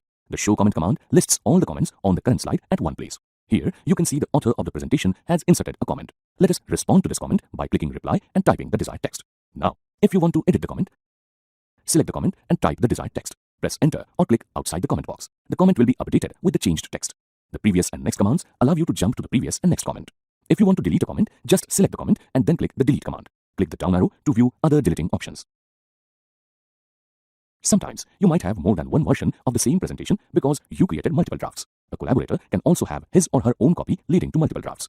You can easily compare and combine these multiple versions using PowerPoint's Compare command. It allows you to see the differences between two versions of the same presentation to help you decide the changes to be included in the final version. Click the Compare command. A dialog box will appear. Select the versions of the presentation you want to compare, then click Merge. The Revisions pane will appear with the list of changes that were made. This helps you to compare the two presentations. You can use the Reject command to reject the current change or reject all changes at once. Use the Next command to view the next change in the presentation. You can also click the Previous command to go back to the previous change. When you are done, click the End Review command. Only the changes you have accepted will be applied to the final presentation. The Ink group allows you to easily add annotations or highlight important text or elements on the slide during the presentation. Click Start Inking. You can see a new Ink Tools Pens tab opens. You can insert ink strokes or highlight strokes using the pen and highlighter commands. You can change the color and thickness of the pen and highlighter using different options from the Pens group. You can use the various options from the Eraser command to erase the inking from the slides. Use the Lasso Select command to select the linked object and then use these shortcut keys for linking them to other objects. Use the Select Objects command to select the objects including ink, shapes, and other text areas. One more interesting feature is the Ink to Shape feature. It automatically converts ink drawings to shapes. Click Stop Inking command after you are done inking on the slide. You can also view the inking done on the slides during the slideshow. Go back to the Review tab. The Hide Ink command will only hide the ink and not delete it. Click the Hide Ink command again to make the ink visible. Bingo! You have learned something new. You have seen how to check for spelling and grammar errors, improve language with the Thesaurus tool, make documents accessible for people with disabilities, translate text into different languages, use comments to review documents, compare different versions of a presentation, and add inked annotations to a presentation. Suppose you are a coffee enthusiast who wants to launch a startup chain of cafes in town. For doing so, you will need investors who will fund most of your business functions. As we all know, getting investors to fund your startup is no small task. They are experienced businessmen who need to be convinced that your startup has the potential to catch the right market, grow with time, as well as return a good profit margin for them. To present your ideas to such investors, you will need to create a business pitch. A business pitch is a presentation that you make to your respective investors in order to convince them about investing in your business. Let's see how we can create a business pitch using Microsoft PowerPoint. Click on the option More Themes. In the search bar, enter the words business pitch and click the search icon. Since our business relates to a cafe, let's select the most suitable one. Click Create. Now, you have the template open in front of you. Before we start editing them, let us save this presentation first. Go to the File menu. Click Save As. Select this PC. Choose a suitable location and enter an appropriate name for it. We will name it Business Pitch for a Cafe. Now, click Save. Now that the presentation is successfully saved, we can begin to edit it. We won't need these slides 10, 11 and 12 in our presentation. So, go to those slides in the software panel, select them, right-click and click Delete Slide. In the same manner, you can delete those slides which you won't need for your business pitch. Let us first take a look at the slide titles we will work with. While slide 1 is the cover page for the pitch, slide 2 displays the business idea behind the pitch. Next, Industry Outlook tells us about the ways in which we plan to thrive in the area of cafes and beverage outlets. The market describes in detail who our target customers will be and how much revenue we can expect from each category of customers. The slide for our premium offerings displays the items we will offer for sale. Next, the revenue model shows how each of our products will be priced and what revenue they will each bring us. Sales forecast is about following the current trends in the market to predict future sales and profit figures. Every business has a planned sales forecast for the first 3 to 5 years. The key timeline goals show by what time, in which year, the major milestones will be crossed by the firm. Next, we have the infographic for the required funding from the various investors in the business. In the next slide, we show how we plan to utilize those funds for the betterment and management of the business. Lastly, we have the concluding slide with the business owner's details. Now, we will get back to editing the slides as per our needs. This is the cover slide. The picture looks perfect for our pitch, but let us give it some effects. Select Picture Format. Click on the Artistic Effects drop-down option. We have so many kinds of effects we can put on the picture. Select one as for your wish. Next, change the text below the picture. On slide 2, we will write our own personalized content for introducing our business idea. We have the Industry Outlook on slide 3. Let's change those elements which do not cater to our needs here. Do the same, which gives an idea about the target market. Slides 5 and 6 serve the same purpose in the presentation. We will select one from the software panel. Right-click on it and click Delete Slide. On slide 5, we will insert some icons to bring in some contrast. Go to the Insert tab. Click Icons. Enter a name for the icon you are searching. Click on the icon to select it and click Insert. Under the Graphics Format tab, go to the Graphics Spell drop-down and select a lighter shade for the icon. Now, we will copy this icon for the next 2 bullet points and paste them there. Let's select the shapes here and change their color. Go to the Shape Format option. Click on the Shape Fill drop-down and select the color of your choice. Do the same for the rest of the shapes here. Slide 7 is an interesting one. It displays Sales Forecast. As you can see, all the amounts are in the dollar currency. We will first change that to INR. We will do it in the chart below. Select the chart, right-click on it and select Edit Data. Then select Edit Data in Excel. Now choose the relevant cells and go to the Accounting Number Format drop-down. Click More Accounting Formats under Category. Select Currency. And check whether you have the INR symbol selected from the symbol drop-down. Make the number in the decimal places bar 0. Then click OK. All amounts are now displayed in the INR form. Close the Excel sheet. You are seeing that all the amounts in the chart are also shown in INR now. Make similar changes to the next 3 slides wherever the content needs to be edited. On the last slide, enter your contact details. Now, your pitch deck is ready. Let's export this presentation. Go to the File menu, click Export, then create PDF or XPS document. Check whether you're saving it by the correct name and at the correct location. Click Publish, all set. You can also create a business pitch in the same way using Google Slides, Canva, among other tools.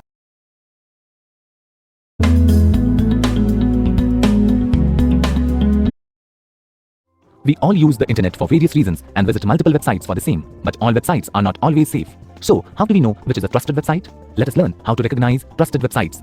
Check the URL of the website. The URL of a secure website should start with HTTPS instead of HTTP. The S at the end is for secure.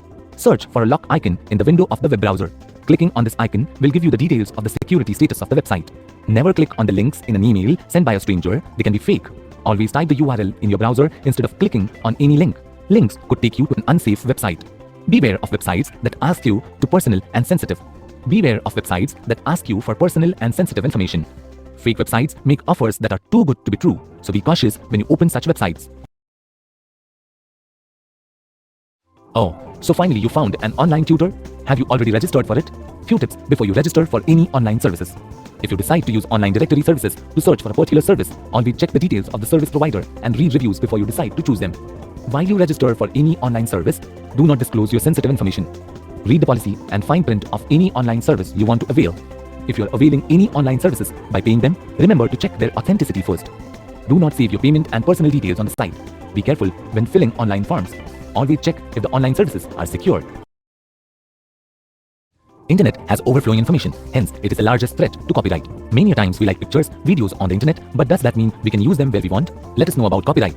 According to Berne Copyright Convention, everything that is created privately and originally after 1st April 1989 is copyrighted by the owner or author whether it has a notice or not. Copyright is effective as soon as you publish your work on internet. All the content or work may not have the copyright symbol on it, so be careful before you use anything on internet. Get permission from the creator of the content, not from the website that hosts it. Follow fair use guidelines for using information on internet. Link to the content instead of making a copy of it. You can use the content which is on public domain, that is if the content does not come under the copyright law or if the author or owner has mentioned that the work or content is in public domain. Many times we create accounts on different social networking sites, and with email services, we normally overlook one important security measure, that is to deactivate unused accounts. Do you know why it is important to deactivate unused accounts? If you do not deactivate unused accounts, your account are susceptible to hacking. Hackers can use your account for cybercrimes or can use your data without you being aware of it. Your personal information can also be used to embarrass you, steal your identity, or can damage your reputation. It is also important for corporates to deactivate the accounts of employees who have left the organization to protect the company's data. When you open an account with a social networking site or with an email service provider, get knowledge of all the account settings. Most of them allow users to deactivate their accounts. If you cannot deactivate an online account, you can look for related information online or can even email your query to the service provider. There are many self-help websites that guide you to deactivate your online accounts.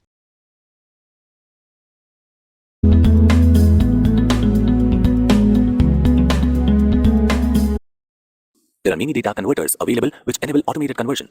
There are also some error recognition tools that allow checking of the integrity of converted data. Some programs like Microsoft Word and Excel have plugins that can be used to speed up the conversion process. Some conversion jobs require manual proofing and editing to ensure the accuracy of the data. Scanning documents is a method which allows preserving vital data and documents in a compressed digital format. This also enables you to save copies of old faded documents and pictures without worrying about them getting further deteriorated. Unlike physical documents, scanned files are easy to store and retrieve.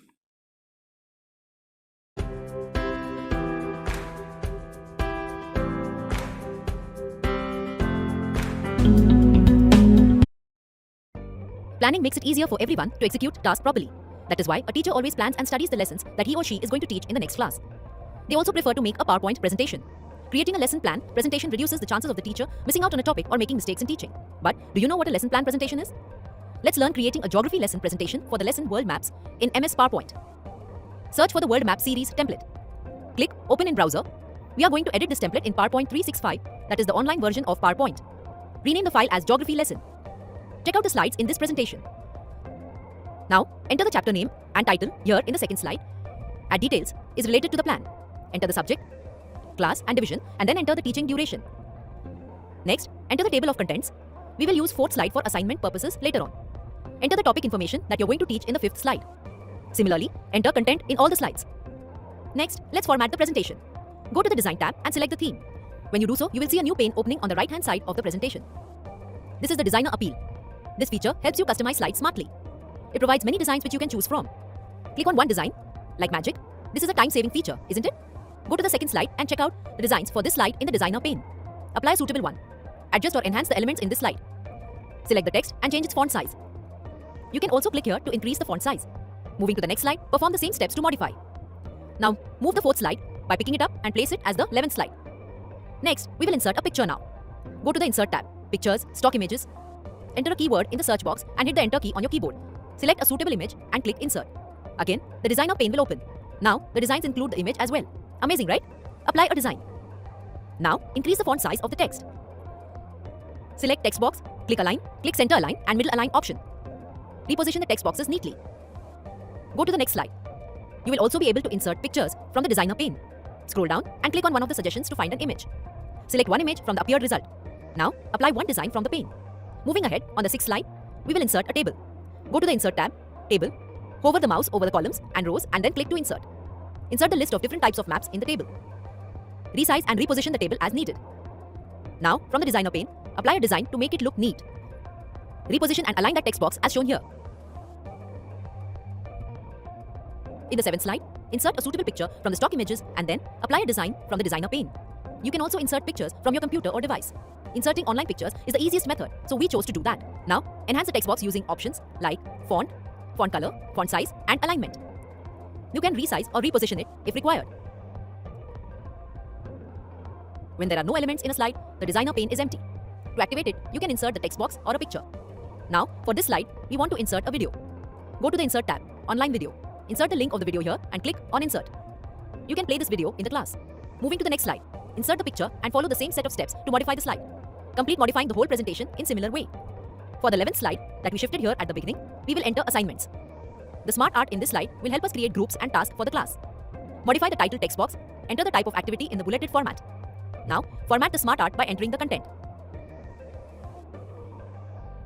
Color the text box, increase the font size and align it accordingly. Now, apply a design from the designer pane. You can do the last minute changes to all the slides to make it look better. At the end, add the last slide that shall contain your details. You can skip adding your contact details if you wish. Make the final changes in the presentation. Check it once done. That's what creative presentation, isn't it? You can now directly present the PPT from here. If you want, you can also download a copy of presentation to present it later. Go to the File menu, Save As, Download a copy. You can similarly create PPTs for the rest of the chapters or lessons and also for all the subjects.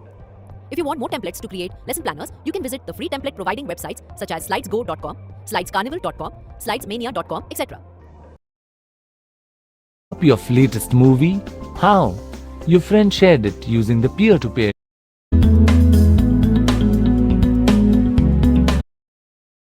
With the youth of today, internet is as important as food, water, air, and education, not necessarily in that order. People use the internet not just for gaming, networking, or sending emails, they also use it for entertainment, shopping, banking, paying bills, booking tickets, communicating, working, education, and so on. The list can go on and on. If internet is not used wisely, it can do more harm than good. So, let us see how to enjoy and use internet safely by following some simple tips. Regularly update your security software to protect your computer or mobile device, especially if you use it to access the internet. Avoid clicking on any doubtful links sent to you in email or instant messages, especially when sent by a stranger. Keep strong passwords. Avoid keeping obvious passwords like your pet's name, your name, or birth date. Your password should have different characters and it should include one or more symbols on the keyboard. While providing sensitive information online, like your card number or financial details, make sure that you look for signs of an encrypted web page. You can install WOT, that is Web of Trust, in Firefox, Chrome, Internet Explorer, Opera, and Safari. This will help you know whether the site you are browsing is trustworthy or not. Remember the saying, prevention is better than cure. Secure your computer and mobile device and follow these tips. Data. Will you share your personal or official information with a stranger? No, nobody wants to be at risk by sharing personal or work-related confidential information. Similarly, the data that we keep on our devices such as computers, laptops, tablets, and smartphones also need to be protected. You can protect your data by encrypting it. Unencrypted data can be easily broken and stolen by anyone who gets their hands on it. Encryption is the most effective way to secure your data. Encrypted data is coded data. To read an encrypted file, one must know the password that enables you to decrypt the data. To decrypt the data without a password, one needs highly complex code-breaking algorithms. Encryption is used in numerous areas such as online banking, e-commerce, and online communication, and so on, to protect data and ensure there is no compromise of confidential information. Did you just make an online payment using a public computer? Are you aware of the risk associated with online shopping? Let us see some potential risks related to online shopping and also learn how to avoid them. Some pointers for online shopping. It is easy to get carried away with a variety of goods available online. Check for reviews and consumer ratings on product and service before online shopping. There can be many hidden costs such as shipping and duty charges, so always make it a point to read the fine print. User-friendly web design software have made it easy for the scammers to make fake storefronts through which they cheat the buyers, so always shop from reliable e-commerce sites only. Vendors sometimes archive information of the users. This is said to be done for convenience, but it is risky to store online financial and personal information. Hence, avoid online vendors that follow this practice. Your login information and credit or debit card transaction details get stored on some websites or in cookies files of your browser's cache. So, always clear your browser's cache when your transaction is complete so that your transaction history is not saved. It is always advisable to use credit card because it has strong protection against identity theft. Your web browser will tell you if the site you are using is encrypted or not. always look for a padlock icon or prefix HTTPS:/. They tell you that you are having a secure transaction. Keep your devices and software updated with latest security features and bug fixes. Remember to log out and clear information after completing your transaction, particularly if your computer is on a shared network. Hey, you got the copy of latest movie? How?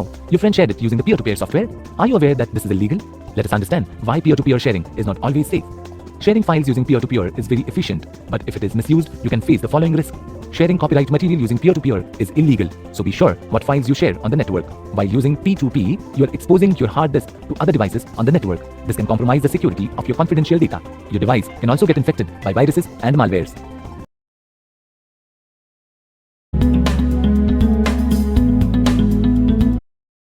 What happens if you want to make a digital format out of the hard copy of a document or edit a digitized document?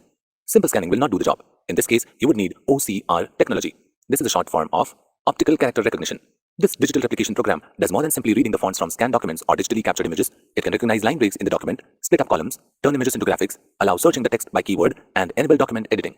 The process is quite simple and can take just a few seconds. In today's e-publishing era, things like e-books, e-journals, and e-magazines have become a way of life. Readers want the flexibility and freedom to surf from anywhere across the globe. Publishing organizations have realized the importance of having their web content available in global versions and formats and are converting their data accordingly. Often, documents from one format need to be used in another format. They are converted as required. Some of the conversions that are required are as follows: PDF to doc conversion, TIFF to doc conversion, JPG to doc conversion, HTML conversion, XML conversion, paper to ebook conversion, PDF to Excel conversion, image to MS Word conversion, ASCII data conversion, HTML to SGML conversion, XML conversion, paper to PDF, MS Word, HTML conversion, data from R to word processors, data from R to spreadsheets.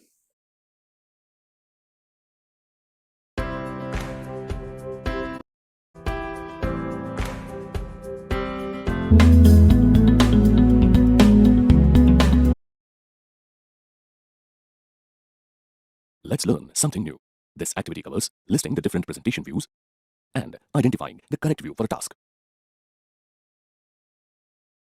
You can view your PowerPoint file in a variety of ways, depending on the task at hand. Some views are helpful when you are creating your presentation, and some are most helpful for delivering your presentation. A view is a way of looking at a presentation. On the View tab, the Presentation Views group contains icons which allow you to view your presentation in different ways. The Normal View is the main editing view which you can use to create your presentations. It has 4 working areas. The Outline View presents you with your slides content in the Table of Contents format, giving you a brief summary. The Slide Sorter View presents you slides in thumbnail form to show you an overall picture of your presentation. This makes it easy to reorder, add, or delete slides. The Notes Page View shows your notes in full page format. The Reading View is similar to the Slideshow View. The difference is that the title bar, status bar, and the Windows taskbar are displayed. This enables you to switch to other open programs. Presentation views can also be changed by clicking the buttons on the status bar at the bottom of the screen.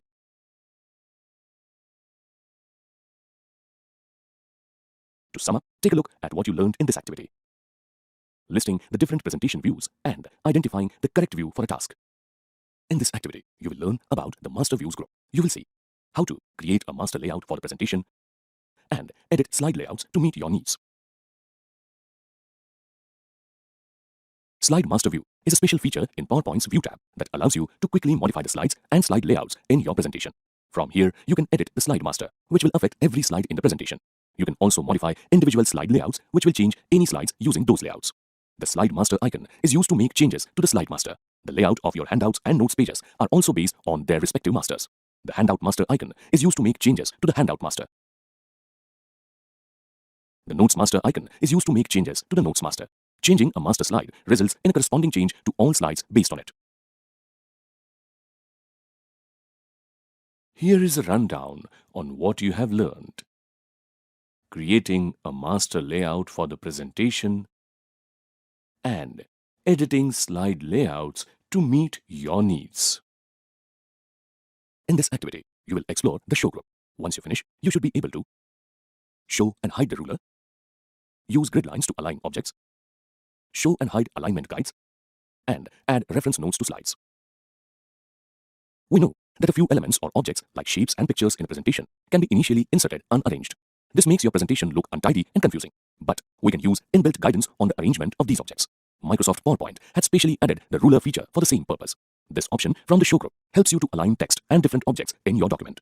To view the vertical and horizontal rulers from the show group, select the ruler checkbox. To display, a check mark must appear in the checkbox for this option. Now, we can use the grid lines checkbox to align one object with respect to another object. The object can be a picture, shape, or an icon. Click grid lines to view the vertical and horizontal lines in the background. The guides option can be used to show adjustable drawing guides to which objects can be aligned on the slide. To display, a check mark must appear. Click the notes button to add speaker notes to a presentation. These notes can be used for quick reference during a presentation. To sum up, take a look at what you have learned. Showing and hiding the ruler, using grid lines to align objects, showing and hiding alignment guides, and adding reference notes to slides. Let's learn something new. In this activity, we will explore zooming into and out of the presentation. When you are working with a very long document, you might have to scroll a lot to view the complete document. To avoid this, you can use the zoom tool from the Zoom group. Using this tool, you can view multiple pages in one go and avoid a lot of scrolling. To specify the zoom level for viewing the slide in the PowerPoint window, click the Zoom button. The Zoom dialog box will display where zoom levels may be specified. The zoom slider is another feature which you can use. Using this slider on the status bar helps you easily and quickly zoom in and out of the document. Drag the slider to the left to zoom out of the document. Drag to the right to zoom into the document. The Fit to Window button is used to zoom the presentation so that the slide fills the window. Let's revise what you have learned in this activity. Zooming into and out of the presentation. Let's learn something new. This activity will cover how to change the display colors for a presentation. Changing your presentation view using the options from the color or grayscale group is useful if you want to change the viewing sensations on the eye. It only takes a few clicks to view your PowerPoint presentation in a particular sensation. To view the presentation in color, choose the color option. This is the default option for viewing presentations. The grayscale button is used to view the presentation in grayscale. Grayscale shows the presentation in black and white with gray tones. When the black and white option is chosen, the presentation will be shown in black and white without any gray tones. Bingo! You have learned how to change the display colors for a presentation. Let's see what you'll be learning today. You will explore, open the same document in two windows, arrange different windows, and split a document into different windows. If you are formatting a long document, you might want to look at the entire document to ensure a consistent format. To avoid scrolling a lot, open this document in another window by clicking New Window. To open a new PowerPoint window, click this button. A new window will open with the same presentation. The presentation will have a number after the name. Now, scroll down to check the format.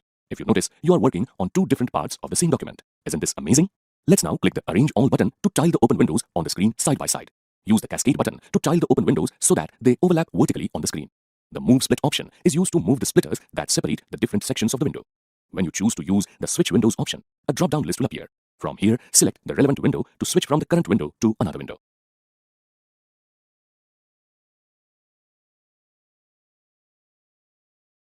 Let's revise what you have learned. Opening the same document in two windows, arranging different windows, and splitting a document into different windows. Let's see what you'll be learning today. You will explore using macros to quickly perform tasks. Macros are miniature programs that are used to perform specified tasks within a program. Examples of macros are Ctrl+P for print or Ctrl+S for saving. Let's revise what you have learned. Using macros to quickly perform tasks.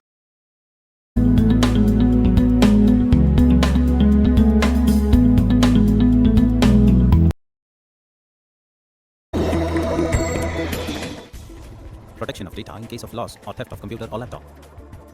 Sandeep was traveling to another city for official work with his office laptop. After reaching a client site, suddenly it struck him that he has forgotten his laptop somewhere. Oh my god, I think I've forgotten my laptop somewhere. Oh, how have you traveled? I remember when I got down from the bus, I was carrying my laptop, but from the bus stop, I hired an auto rickshaw. I think I forgot it in auto. Oh no, what about my data? I had stored very important official data on my laptop's hard disk. In case your laptop is lost or stolen, a login password set for your installed operating system only prevents strangers from logging into your system. But it cannot deter a stranger from booting your system through other operating systems, wiping your drive, or using a live CD to access your files. Your computer's BIOS, Basic Input or Output System, or UEFI, Unified Extensible Firmware Interface setup, offers the feature to set basic level passwords. These passwords allow you to restrict people from booting the computer, booting from removable devices, and changing BIOS or UEFI settings without your permission. BIOS and UEFI passwords are also ideal for public or workplace computers. How to set up BIOS or UEFI password? First, Reboot your computer and press the appropriate key during the bootup process to bring up the BIOS settings screen. This key varies from computer to computer, but is often F2, delete, escape, F1 or F10. If you need help, look at your computer's documentation or Google its model number and BIOS key for more information. If you are using an assembled computer, refer your motherboard model's BIOS key. In the BIOS settings screen, locate the password option, configure your password settings however you like, and enter a password. On Windows 8 or Windows 10 computers, you will have to enter the UEFI firmware settings screen through boot options. Your computer's UEFI settings screen will provide you with a password option that works similarly to a BIOS password. Always remember, if you are using a laptop, then make sure to set a BIOS or UEFI password for preventing unauthorized access. Do remember the BIOS passwords because the process of resetting the same is much difficult. If your laptop contains critical data, then you should use hard drive encryption tools for additional security. It is always safe to maintain backup of important files by storing it in an external storage device, cloud storage, or remote location.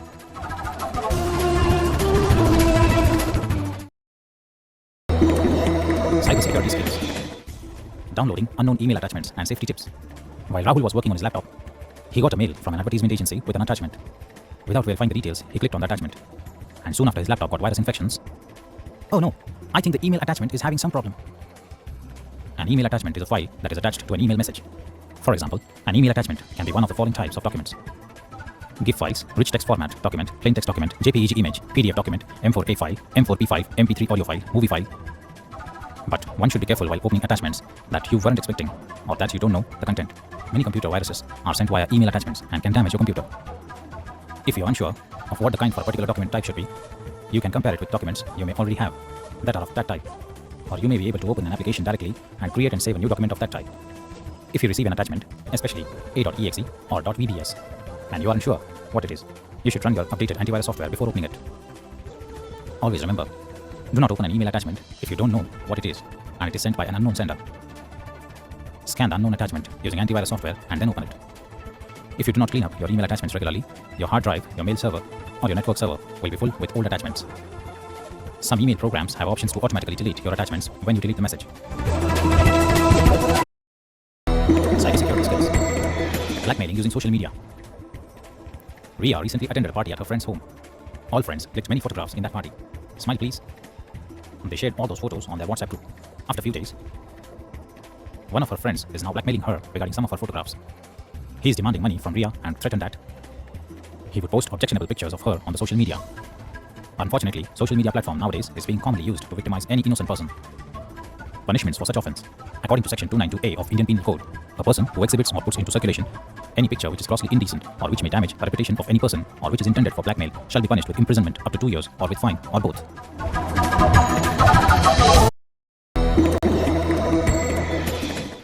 How to block SIM card if your handset is lost.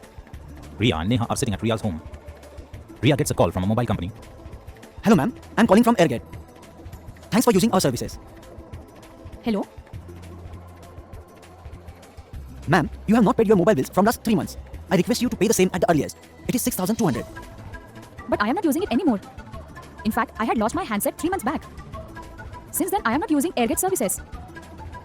Always remember, in case your mobile is lost, immediately contact the customer care of the telecom service provider for reporting the loss and request them to deactivate your SIM card. Also, file a complaint in local police station about loss of your handset. Check with your telecom service provider whether you can obtain duplicate SIM card without changing your mobile number.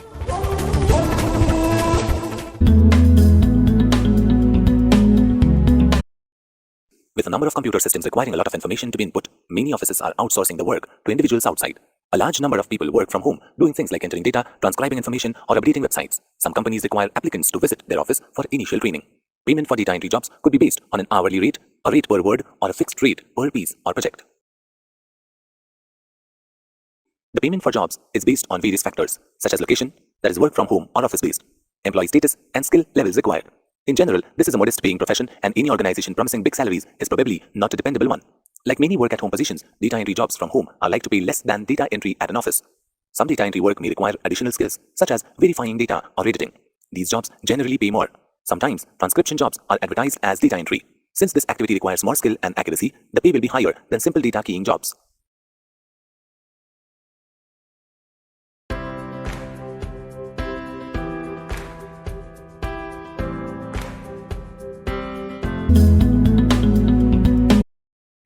In the modern day, it is a necessity to keep yourself healthy. Yoga is one of the best practices to follow in order to achieve those health goals. But it is important to practice yoga rightly. Practicing wrong poses or asanas may affect your body negatively. That's why Tanisha decided to open a proper yoga studio, where she and many trained yoga professionals like her will be able to teach people to practice correct yoga. Tanisha wants to promote her studio. She wants to create a poster that will send out a message to people about her studio opening. Let's create a poster for her today.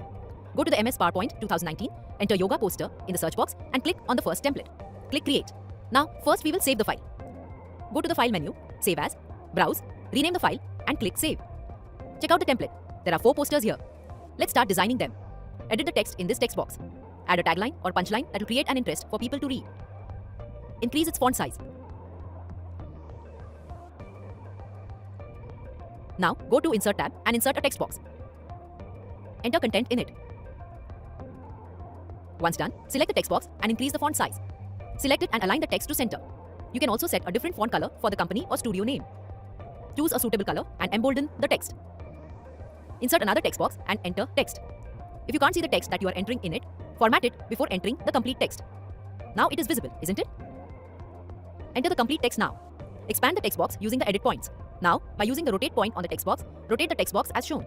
We are trying to create a unique design. Color the text box, place the text box on the poster. Now, insert another text box and enter the word that is from the same sentence. Set the text color. Reposition the text box neatly. Now, duplicate the text box. Rotate it and enter text in it. Resize the text in accordance with the original text box. Now, go to the next slide. Delete the picture. You can add a picture directly from here as well. Go to the Insert tab, Online Pictures, enter Yoga in the search box. Select an image and click Insert. The photo will adjust itself in the slide. Select the image and click Send Backward. Now, copy and paste the same website details on the second poster. We will need to change the font color as it is invisible. Recolor the Yoga Studio with another color by using the eyedropper option. For the next slide or poster type, you can keep the picture. Change the textual content and format it using the options such as font size, text color, etc. Resize and reposition the text box as required. Duplicate the website information text box from the previous poster. Follow the same steps to modify it. Do the same for the 4th poster. Great! The yoga posters look amazing. Now, to export, go to the File menu. Export, click PDF or XPS. Click Publish. We have 4 poster designs ready now. You can choose to release 1 poster each month or release it as per your promoting plan. You can create a similar type of posters to promote any type of product or service. Apart from MS PowerPoint, you can make nice poster designs in postermywall.com, mycreativeshop.com, designcap.com, etc. The most common poster sizes which you will see and which you can use to design your posters are A4, A3, A2 and A1.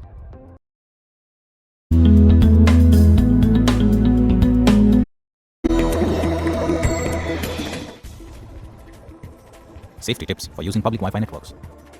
It was a Sunday. Priya and Seema were out for shopping. There was a coffee shop near the shopping mall and they entered into it to have a coffee. Wow, Priya, this coffee shop has a Wi-Fi. Yes, it is written here. Now I can send my mails. I will connect the Wi-Fi and start working. Meanwhile, you please order coffee for us. Yes, my lord. Few days later, Seema calls Priya. Her voice sounds sad. Hi, Priya. It seems that my mailbox is hacked. Some fake mails have been sent through it. How come? After a small pause, Oh, I got it. You have accessed your mail from a Wi-Fi network, which was there in a coffee shop. Was that password enabled? No, it was not. You should be always careful while accessing such free Wi-Fi networks. nowadays, internet connectivity through free Wi-Fi facility is being generally offered almost at all public places like railway stations, airports, bus stands, college campuses, malls, restaurants, etc. If we turn on Wi-Fi option on our mobile, all available Wi-Fi networks can be easily seen. However, it is not secure to do online banking transactions or to check and send or receive emails by connecting to internet through free Wi-Fi networks. You should always ensure security aspects before joining such free Wi-Fi networks. It may be a good time to check the news or read your favorite blogs, but it is not secure to do online banking. As you can see in the screenshot, there is a lock symbol in front of security-enabled Wi-Fi networks. It is always advisable to connect to such semi-open Wi-Fi networks because these kind of networks cannot be joined without a password even if they are freely available. Always remember, avoid working with important and sensitive data when you are using Wi-Fi networks, especially at public places. Avoid using Wi-Fi networks which are without password or where the password is displayed openly. After you complete online work, immediately turn off Wi-Fi for your laptop, tablet or smartphone for security reason as well as battery saving.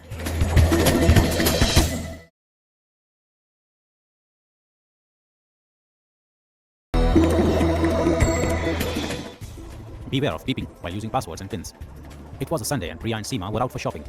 There was a coffee shop nearby the shopping mall and they entered into it to have coffee. After having a coffee, Seema takes out her credit card for bill payment.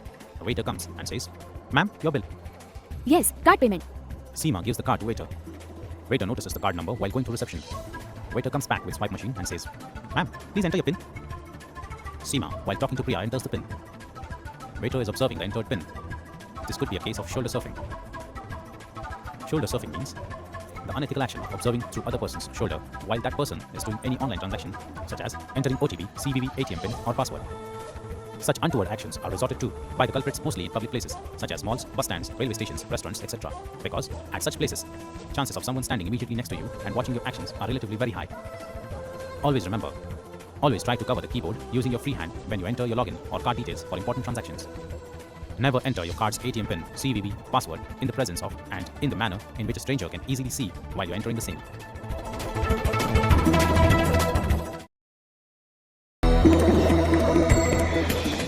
Securing Aadhaar card data. 1 week ago, Priya has celebrated her 19th birthday. Wow, nice phone. And Priya was extremely happy to receive a smartphone as a gift from her parents. Now, I just Priya need a is SIM planning card. to buy a SIM card for her smartphone. Priya is standing next to a shop selling mobiles and new connections. The shop looks a little rundown and shady. She sees the sign for new SIM cards and enters. I need a new SIM card. Sure, miss. Just give me your Aadhaar number and your fingerprints, and I can give you the SIM card right away.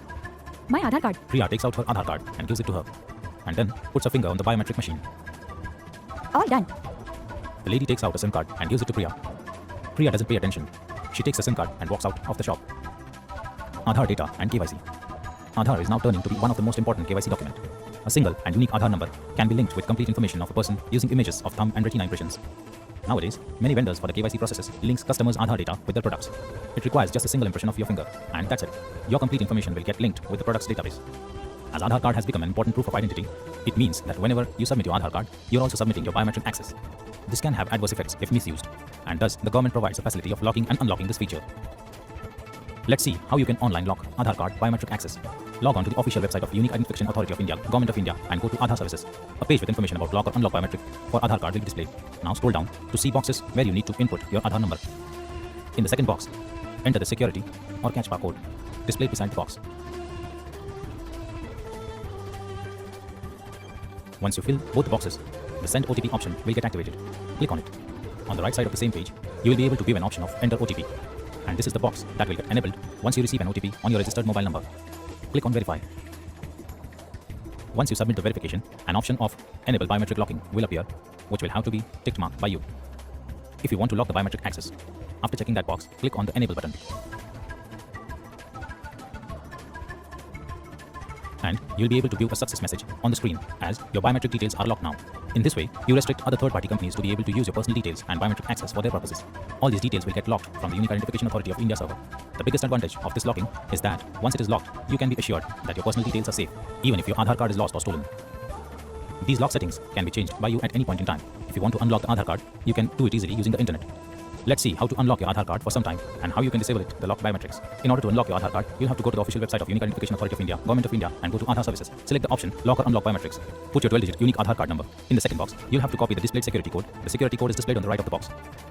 After filling in both the details, the Generate OTP button will get enabled, and all you have to do is click it. Once you hit the button, an OTP will be generated and sent it to your registered mobile number. You can enter this OTP in the box in the right side of the same page. After entering the OTP, click on Verify. You can click on Unlock button to unlock the biometric access of the Aadhaar card. You'll get a message for unlock success. If you want to disable the lock option, again, go back and put the 12-digit Aadhaar number. In the second box, you'll have to copy the displayed security code. The security code is displayed on the right of the box. After filling in both the fields, the Generate OTP button will get enabled, and all you have to do is click on it. Once you hit the button, an OTP will be generated and sent to your registered mobile number. You can enter this OTP in the box in the right side of the same page. After entering the OTP, click on Verify. Check the box besides Disable Biometric Locking and hit the Disable button below that. You can see a message on the screen as your biometric lock is disabled. Always remember, once you lock biometrics for your Aadhaar card, then you will not be able to use it, fingerprints or iris, for any authentications, hence preventing potential misuse. You can lock or unlock Aadhaar card only in online mode. You can't do it offline. In order to avail this facility, your mobile number must be registered with your Aadhaar number, because UDAI will send a one-time password to your registered number. Once you lock your Aadhaar card's biometric access, then you can unlock it only for 10 minutes. After this temporary unlock period, your Aadhaar will be blocked again automatically. This is done for the purpose of protection. Using this facility, you can protect your Aadhaar and personal information from those who can try to access your Aadhaar data using your biometric access.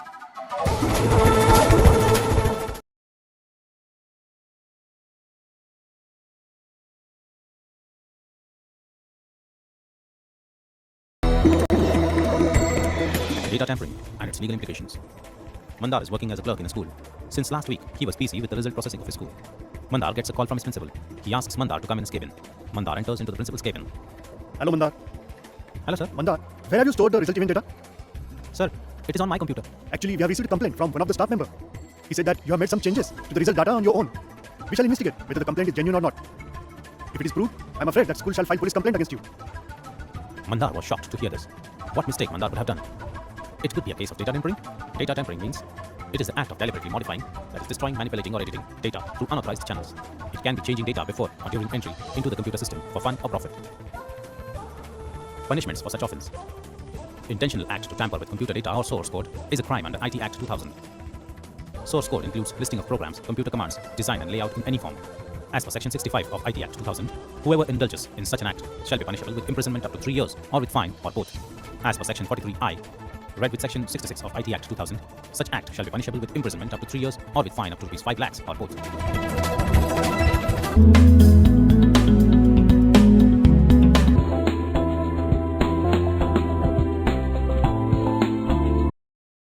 Here are some legal documents. This is an affidavit for issue of a duplicate driving license. This is an appointment letter of a distributor. Here is a certificate of incorporation of a company. And here is an appointment or offer letter of an officer. You can see that preparation of all these documents require typing knowledge.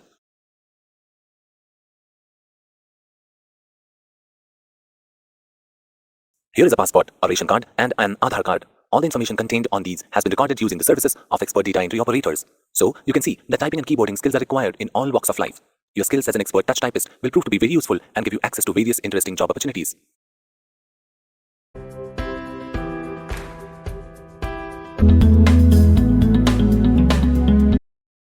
By the end of this activity, you should be able to define what Personal Information Manager is, set and configure Outlook 2019, describe the user interface of Outlook 2019. Rohit is calm, cool and always punctual. His good friend Rahul is generally rushing and barely manages to fulfill his commitments. Rahul simply can't understand why his life is so stressful. He asks his friend for advice. Rohit says that he needs to use a Personal Information Manager, sometimes called a PIM. Rahul has never heard of any such thing and is confused. Rohit explains. Most of us lead very busy lives and need to juggle many activities simultaneously. It is sometimes impossible to physically keep track of when and what we have to do. Having a little help with organization can go a long way. A PIM is a type of application software that functions as a personal organizer and all your activities stay right on track. It ensures you always have the right information in the right place, in the right form, so that you spend less time looking for it.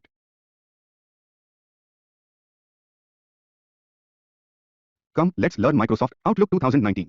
To open MS Outlook, click the Start button. The Start menu is displayed. Scroll down and then locate Microsoft Outlook. Click to open it. The Welcome to Outlook window greets you. Logging into Outlook 2019 has now become very simple. Enter your Gmail address here and then click Connect. If you are logging in with your Gmail account, you will have to first enable POP for all mails from the Gmail account settings as shown here. Now, let's get back to setting up Outlook. Click Next in this pop-up window. Now, enter the password that you enter while logging into your Gmail account. Keep the Stay Signed In enabled. Click Sign In. You can read the details here. Once done, click Allow. The account setup is now complete. You can enable the Setup Outlook Mobile on My Phone to option if you would also prefer using the Outlook app from your mobile phone. Click OK. This is your Outlook 2019. Logging into Outlook 2019 has now become very simple. Enter your Gmail address here and then click Connect. If you are an individual, then you should prefer logging in by following the steps followed in the last lesson. In a company, the computer personnel in charge or system admin may configure Outlook using advanced options to manually set a few rules. Let's learn how to do so. Enter your Gmail address here and then click Advanced Options. Enable the Let Me Set Up My Account manually option. Click Connect POP. Now, you can specify the settings or rules here related to incoming mail, outgoing mail, and message delivery. For now, we don't want to specify anything, so we will keep all settings as they are and click Next. Enter the password here. Click Connect. You can enable the Setup Outlook Mobile on My Phone to option if you are also going to prefer using Outlook app in your mobile phone. We will disable it for now. Click OK. This is your Outlook 2019. The mail module of Outlook 2019 is displayed when you first configure Outlook. You will see the familiar Microsoft Office interface. This consists of the ribbon, which contains task-oriented tabs divided into groups. Each group contains icons, which are used to execute commands. Outlook 2019 also consists of extra, contextual tabs that appear and disappear as you work. The Quick Access toolbar, which contains buttons that allow you to perform common actions easily. At the left of the screen, you see a vertical folder pane. This is minimized to provide you with a larger work area. To expand it, click the arrow at the top. At the bottom of the folder pane is the navigation pane. This contains buttons to switch between the various Outlook modules. To minimize the folder pane, click the arrow in the upper right corner. Expand it once again. You can use the buttons at the bottom of the folder pane to switch between the various Outlook modules. Click each button to view the relevant module.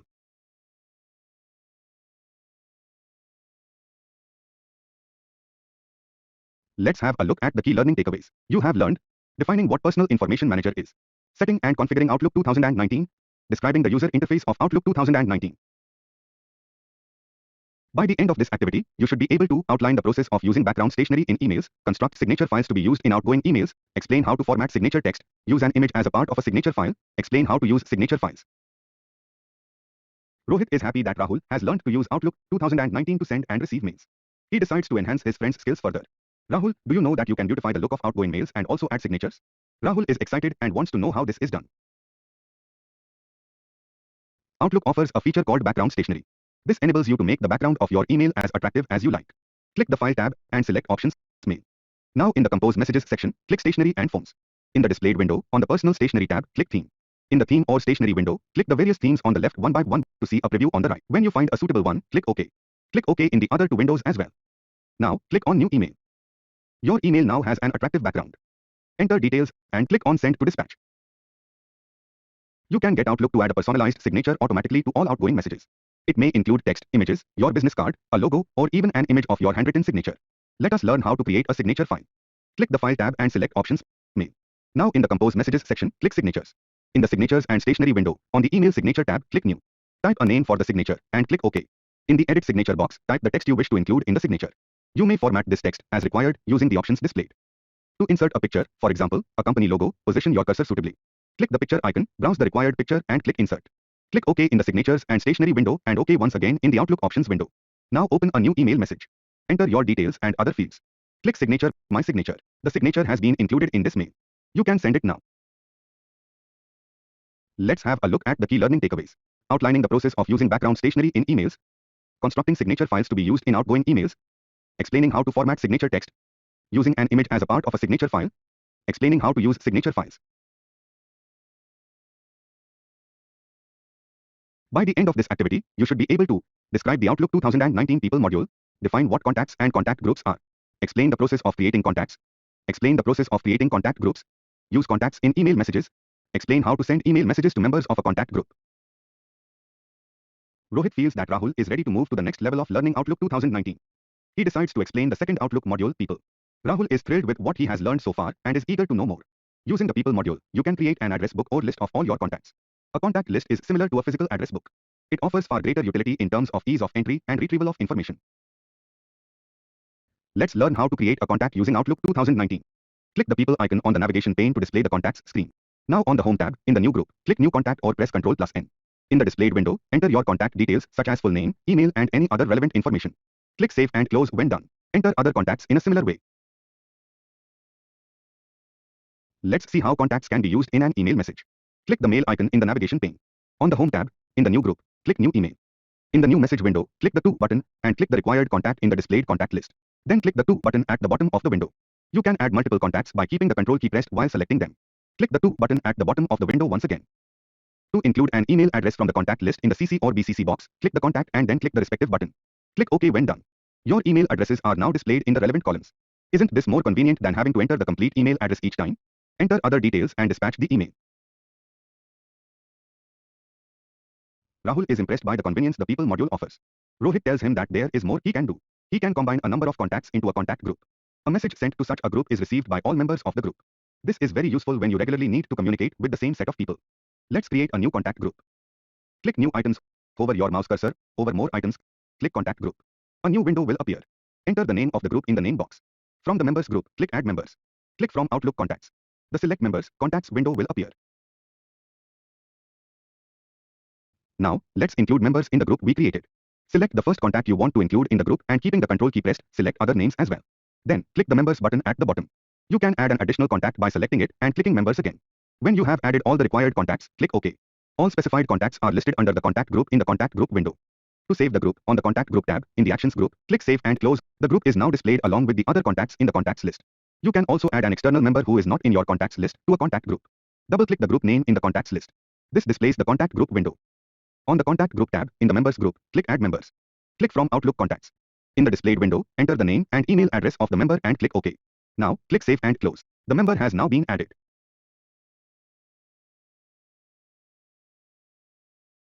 Let's create a mail to send to all members of the contact group we created. Click Mail in the navigation pane.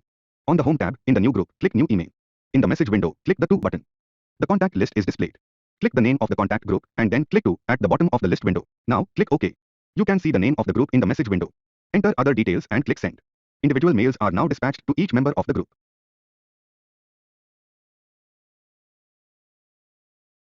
Let's have a look at the key learning takeaways. You have learned describing the Outlook 2019 People module, defining what contacts and contact groups are, explaining the process of creating contacts, explaining the process of creating contact groups, using contacts in email messages, explaining how to send email messages to members of a contact group. By the end of this activity, you should be able to understand the Outlook 2019 mail module, explain the uses of the mail folders, outline the process of creating an email message, understand the use of email attachments, explain how to create drafts, explain how to reply to and forward mails.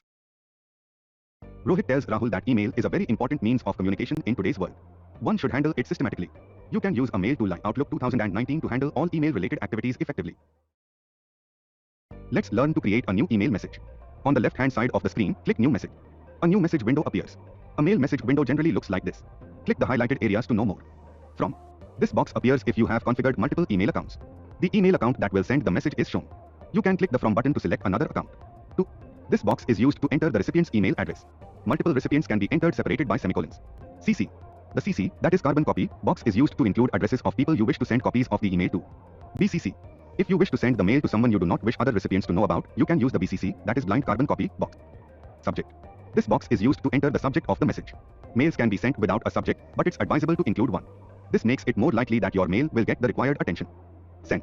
This button is used to dispatch the email. Let's now enter details in the message window. Enter the email addresses of the people you want to send this email to in the To, CC and BCC boxes. Enter the subject and the message text as shown here. Make sure that everything you entered is right and then click Send. Your message is on its way. You can go to the Sent Items folder to see the sent emails. You can also create a draft, that is, a non-finalized or rough copy of a mail to be sent later on. Let's see how this is done. Create a mail as usual. Then, click on the three dots or the menu button. Click Save Draft. The draft has now been saved at this time. Your mail is now stored in the Drafts folder. To edit your mail later, you can go to the Drafts folder in the folder pane and then click the message in the message pane. Attachments are files or items that can be included with an email message. They can be compared to a cover letter sometimes attached to a parcel or birthday card sent along with a present. The email recipient can open, view and edit the attachments. You can attach all sorts of files to an email, including spreadsheets, Word documents, database files, even audio recordings and graphic images. Let's include an attachment to a mail message. On the Message tab, click on the Attach icon. Browse this computer. In the displayed window, select the file you wish to attach and then click Open. You can attach any number of files. To select multiple files, keep the Control key pressed while selecting. The list of files attached is displayed below the subject. To remove an incorrect attachment, click on the drop-down button and press Delete or click Remove Attachment. Now, dispatch the email like a regular one. Rahul is happy with all that he has learned. He wants to know more about how to read mails and how to reply to them. Rohit is happy to oblige. He explains. In Outlook 2019 and 365, you do not need to refresh to send or receive emails. By default, email messages are sent and received automatically after certain time intervals. Click on a mail and view your message in the reading pane at the right. Messages that include attachments are identified by a paperclip icon in the message list. To open a mail in a separate window, double-click it. The names of the attached files are displayed above the message text. To view an attachment, double-click on it. Close it like a regular document. Whenever you are reading an email message in Outlook, buttons labeled Reply, Reply All, and Forward appear somewhere near the top of the screen. Roll your mouse over the highlighted areas to know more. Reply. The Reply button is used to reply to the sender of a mail. Reply All. The Reply All button is used to reply to the sender of a mail as well as all other recipients. Forward. The Forward button is used to send a received mail onward to other people. Let's learn to reply to a mail. Go to the mail you wish to reply to. Now, click Reply. A new mail message window is displayed. This displays the email address of the sender in the To box and the original subject preceded by the words Re in the subject box. Also, the original mail is appended with the new mail. You may make any changes you require. Enter your mail content and send it like a regular mail. Rahul has received an interesting mail. He wishes to send it to one of his friends. He wants to know how to do this. Let's learn to forward a mail. Open the mail and click on the Forward button here. A new message screen appears with the original mail text and the subject preceded by the words FW. The original sender's name, email address along with the date and time of receipt are also included. You can edit the text if you wish and also include additional text. You may even remove details of the sender. Now enter the required email address in the to box and send the mail. Rahul has a query. He knows that all sent and received mails are stored in their respective folders. But he does not need to keep copies of all emails once he's taken necessary actions. If he did, he would land up with huge folders of countless outdated mails. Rohit tells him not to worry. Outlook allows you to get rid of whatever you do not wish to retain. To delete an email from the inbox, click on it in the message pane and then click delete. The message is moved out into your deleted items folder. You can delete mails from any other folder in a similar way. You can empty the junk email folder to free space for additional storage. For this, right-click on the folder name and click Empty Folder and then click Delete All on the window that opens up.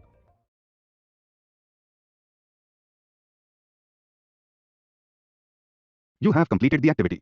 You have learned Understanding the Outlook 2019 Mail module, explaining the uses of the mail folders, outlining the process of creating an email message, understanding the use of email attachments, explaining how to create drafts, explaining how to reply to and forward mails, explaining how to delete emails.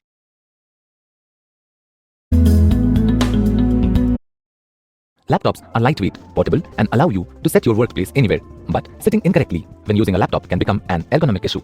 It may force you into a bad posture and bad habits, which may cause many health problems. So, whenever you need to use your laptop for extended periods of time, do not ignore the ergonomics involved. Maintain a natural neck posture by placing the top of the screen at your eye level. Keep your neck aligned with the spine. Do not bend or thrust forward. Keep your lower back relaxed and supported. Keep your shoulders and arms relaxed. Keep your elbows close to the body and bent at an angle between 90 to 120 degrees. Keep your wrist and hands straight. Do not bend. You can use external monitor or place your laptop on a laptop stand to adjust the screen height. Tilt the screen to maintain a natural posture. You may attach an external keyboard and mouse at or slightly below your elbow height. Keep your wrist straight while typing. Use a chair that supports a comfortable upright or slightly reclined posture. You may use an inflatable pillow for lower back support. Use an external keyboard to relax your shoulders and arms.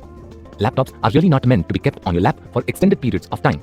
The processor inside the laptop generates heat, so you should not put the laptop on your lap or on any other surface of your body for a long period. It may cause discomfort and in a worst case scenario can even cause severe burns. Avoid keeping the laptop over any inflammable surface such as your mattresses, bed, soft cushions, pillows, bean bags, sofas, and so on. Since laptops get heated up faster, they are known to result in fire if used carelessly. It is good to know that you are keen on mastering that computer programming language or finish the online course in the stipulated time. But are you sure you are not overdoing it? Working long hours on the computer and incorrect posture can cause you lifelong ailments. So, correct yourself before it is too late. Repetitive strain injury, or RSI, is a disorder that can be caused if you perform the same task repetitively using a wrong posture or over a long period of time. It is observed more so in people who work on computers. To prevent these problems, ensure that your workstation is ergonomically designed. Change your posture frequently. Take regular breaks to walk away from workstation, look away from the computer's display, relax your muscles, and so on. Take a break from work if the illness does not lessen or the symptoms aggravate. Let us see the correct way to use a mouse. Following are the tips for positioning the mouse effectively. Choose a mouse design that fits your hands. Place the mouse on the same level as and immediately next to the keyboard tray. Lay your hand gently over the mouse. Do not grip it tightly.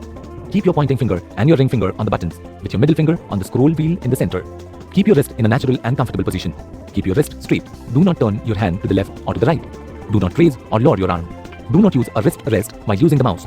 Your forearm needs to be free to move so you do not strain the wrist.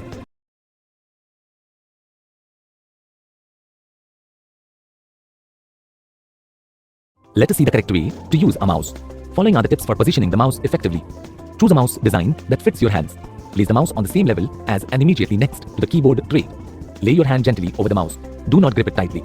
Keep your pointing finger and your ring finger on the buttons, with your middle finger on the scroll wheel in the center. Keep your wrist in a natural and comfortable position. Keep your wrist straight. Do not turn your hand to the left or to the right. Do not raise or lower your arm. Do not use a wrist rest while using the mouse. Your forearm needs to be free to move so you do not strain the wrist. Planning and management go hand in hand. If you can plan things a bit ahead, not only can you predict any obstacle beforehand, but you can manage them well. Planning for a movie, visiting a friend, attending an important meeting, use Google Maps to check for route options, time for travel, and more. You can opt for the shortest route and also avoid the traffic, save time and fuel. Google Map app shows your different route options for public as well as private transport. You can opt to see the detailed navigation for a route you find convenient. Celebrating your birthday, wedding, a baby's first birthday? Send e-invites instead of sending a paper invitation and you would be doing your bit to save paper.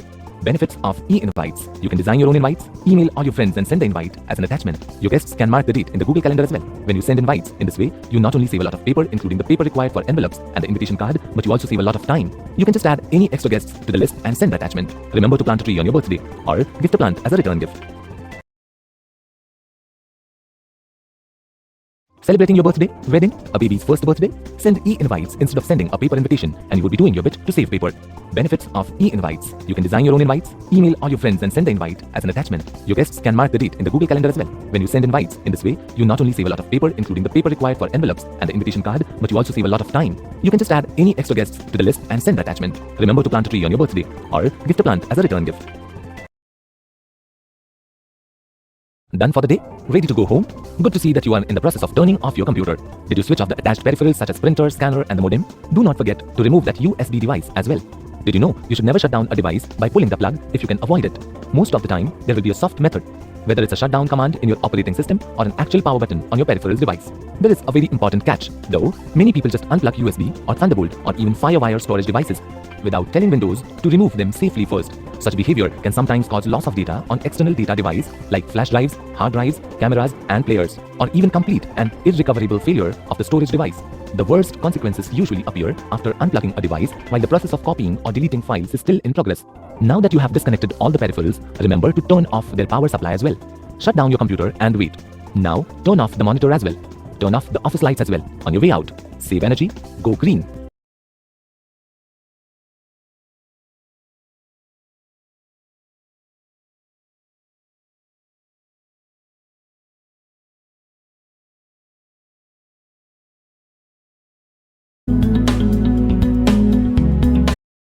Typing expertise is medical transcription. Medical transcription is the transcribing or typing of doctors' reports from dictated audio files. Doctors maintain medical records of their patients. Many doctors prefer not to waste time in keying in patients' details themselves. Also, dictating the same to their assistants takes a considerable amount of time. Recording the data and getting it transcribed from another person proves to be very convenient. Insurance companies in many countries have now made typed medical notes mandatory, which means the need for medical transcription has nearly tripled in the last decade. In today's connected world, India is a huge center for medical transcription. Doctors from the world over send their audio files over the internet to be typed. Transcribers send the typed files back in the same way. At present, there's a bigger demand than there's a supply for correctly trained personnel in this field. The best news is that companies often hire qualified individuals with a work-from-home option. As a work-at-home transcriptionist, you can forget about handling rush hour traffic and decide on your own work hours. Many young mothers find this a very convenient career option which offers a good paycheck and allows them to be around their children. Transcription requires good typing skills along with knowledge of some medical terminology. If you are an expert touch typist and this field is of interest, you need to do a small course to acquire knowledge of terms related to the field of medicine. Once that's done, you are set to make a career in the well-paying field of medical transcription. This is an agreement for a property deal created on a stamp paper. The contents of this too have been entered by a proficient typist. The banking sector is another area that needs expert typists. Today, all information is required to be available online. For this to happen, a lot of data is required to be entered into computer systems. In addition, there's a large volume of formal day-to-day typewritten correspondence at banks. Banks are required to collect KYC, that is, Know Your Customer information, periodically. The list of documents required varies for different customers. For example, individuals are required to submit one set of documents, while corporate entities are required to submit another. With each bank having such large volumes of customers, you can imagine how much data is required to be maintained. All this data needs to be entered into their computer systems, and a large number of expert typists are required for the job.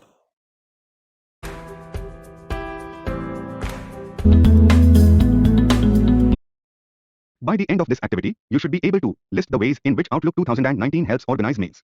Use categories to group mails. Explain how to create new categories. Use flags to mark mails that need to be acted upon immediately. Describe the utility of using folders to organize mails. Explain how to create new folders. Explain how to search for required mails. Outline the process of sorting mails. Rahul feels that he has learned a lot about Outlook 2019. He tells Rohit that now he will be able to manage all email-related activities in a systematic manner. Rohit says that he can help Rahul get his mailbox organized in an even better manner. Outlook offers color categories that enable you to easily find, sort, filter or group items. Let us assign categories to an email message in the inbox. Select a message, click Categorize, and select a color category. A colored box appears near the message. You can see that a colored rectangle appears in the reading pane as well. You may apply multiple categories to a single item by following the same procedure. In that case, you see multiple colored boxes instead of one. To remove applied categories, click on the cross sign appears on the right side of the category. Outlook offers various useful options when you right-click an item. You can also work with these. You may create new categories, delete some or rename existing ones to have more meaningful names. Let's see how you may create new categories, delete some or rename existing ones to have more meaningful names. Click Categorize. Manage categories. Now, click Create Category to create a new category. Enter a name and select a color indicator for it. Then, click Save. To delete a category, just click on the delete icon next to the category name. To apply the newly created category, select a mail, click Categorize, and then select the category. You can assign flags to your messages to remind you to follow up on an issue. Let's see how to do this. To flag a mail in the inbox, select it. Click on the More Actions button. Click Flag. To apply the default flag to an important mail, position your cursor over the mail and click the flag symbol that appears next to it. When you have taken the necessary action, simply click the flag. Rohit tells Rahul that he need not restrict himself to keeping mails within the default Outlook folders such as Inbox and Sent items.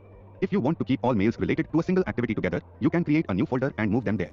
You can even store mails that you have received and sent together in a single folder. Let's create a new folder. Go to Folders. Click New Folder. Enter a name for the new folder in the box and press the Enter key. Now, if you wish to move a mail into this folder from the inbox, select it, click on Move to Personal. Now, check the new folder. You can also simply drag an email and drop it on the folder name. A search box is available in all Outlook modules. It helps you to quickly find items. Let's use it to find a message in the inbox. Simply type a word or part of a mail in the search box and click Search. The moment a match is found, the relevant mail is displayed. You can also narrow your search by specifying search criteria. Click on Filters. Click on a filter type such as Flagged. That way, you only see specific mails or messages. If you are unsure of entering a word from the message, you can enter the name or email address of the person in the search box. Moreover, you can also click on the drop-down button that is present adjacent to the search button. In this menu, you can apply more filters. You can also click on this drop-down button to search for the mails in a specific folder. By default, the mails in the inbox are displayed in descending order of date. This means that the latest mail is seen at the top. You can sort mails based on different criteria such as date received, subject, sender's name, etc. Let's sort the mails in the inbox based on the sender's names. Click on Filters. Sort From. Your mails are now sorted in the ascending order of the sender's names. To sort the emails according to their importance, select Importance from the Sort menu. You can also change the sort order of these emails. To return to original or default order of mails, click Date from the Sort menu. By default, the mails in the inbox are displayed in descending order of date. This means that the latest mail is seen at the top. You can sort mails based on different criteria such as date received, subject, sender's name, etc. Let's sort the mails in the inbox based on the sender's names. Click on Filters. Sort From. Your mails are now sorted in the ascending order of the sender's names. To sort the emails according to their importance, select Importance from the Sort menu. You can also change the sort order of these emails. To return to original or default order of mails, click Date from the Sort menu. Here is a rundown of what you have learned. Listing the ways in which Outlook 2019 helps organize mails. Using categories to group mails. Explaining how to create new categories. Using flags to mark mails that need to be acted upon immediately. Describing the utility of using folders to organize mails. Explaining how to create new folders. Explaining how to search for required mails. Outlining the process of sorting mails. End of this activity, you should be able to explain the process of creating an event, describe the difference between an appointment and an event, explain how to record a partial day event, explain how to convert an appointment into an event and vice versa, explain the process of setting up meetings and sending out meeting requests.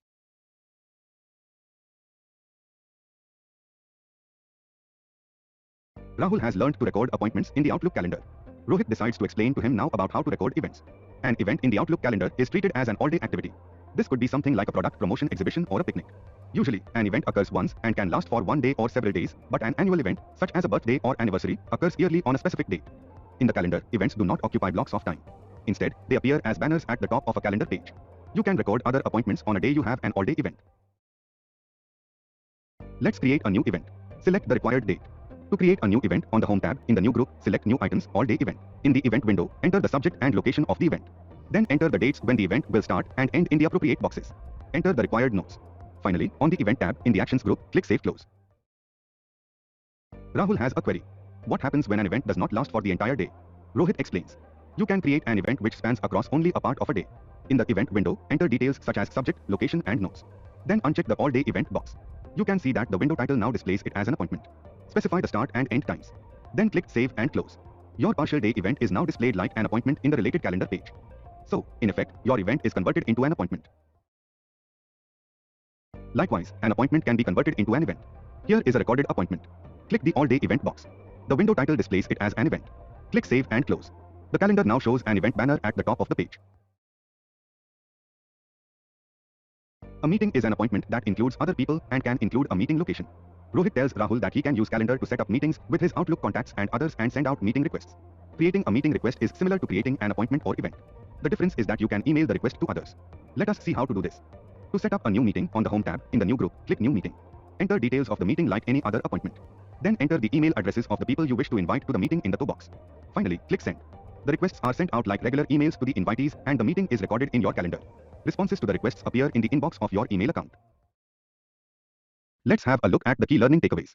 You have learned explaining the process of creating an event, describing the difference between an appointment and an event, explaining how to record a partial day event, explaining how to convert an appointment into an event and vice versa, explaining the process of setting up meetings and sending out meeting requests. By the end of this activity, you should be able to describe the Outlook 2019 calendar module, define appointment, meeting, event, task, list the various types of calendar views, explain the process of creating an appointment, describe how to set reminders, explain how to record recurring appointments, explain how to make changes to existing appointments. Rahul knows that one of the important things that busy people maintain is a planner or appointment book. This includes details of a to-do list and a scheduler. He asks Rohit whether Outlook offers something similar. That is when Rohit tells him about Microsoft Outlook Calendar. Microsoft Outlook Calendar is the scheduling component of Outlook. Once you begin to use Outlook Calendar, you will always be organized, punctual, and never miss out on any important activity. You can record activities under different heads. To open the calendar, click the calendar icon that is present here. You can now see the dates of the current month in a small calendar on the left side. The current day is highlighted. There are various ways in which you can view the calendar.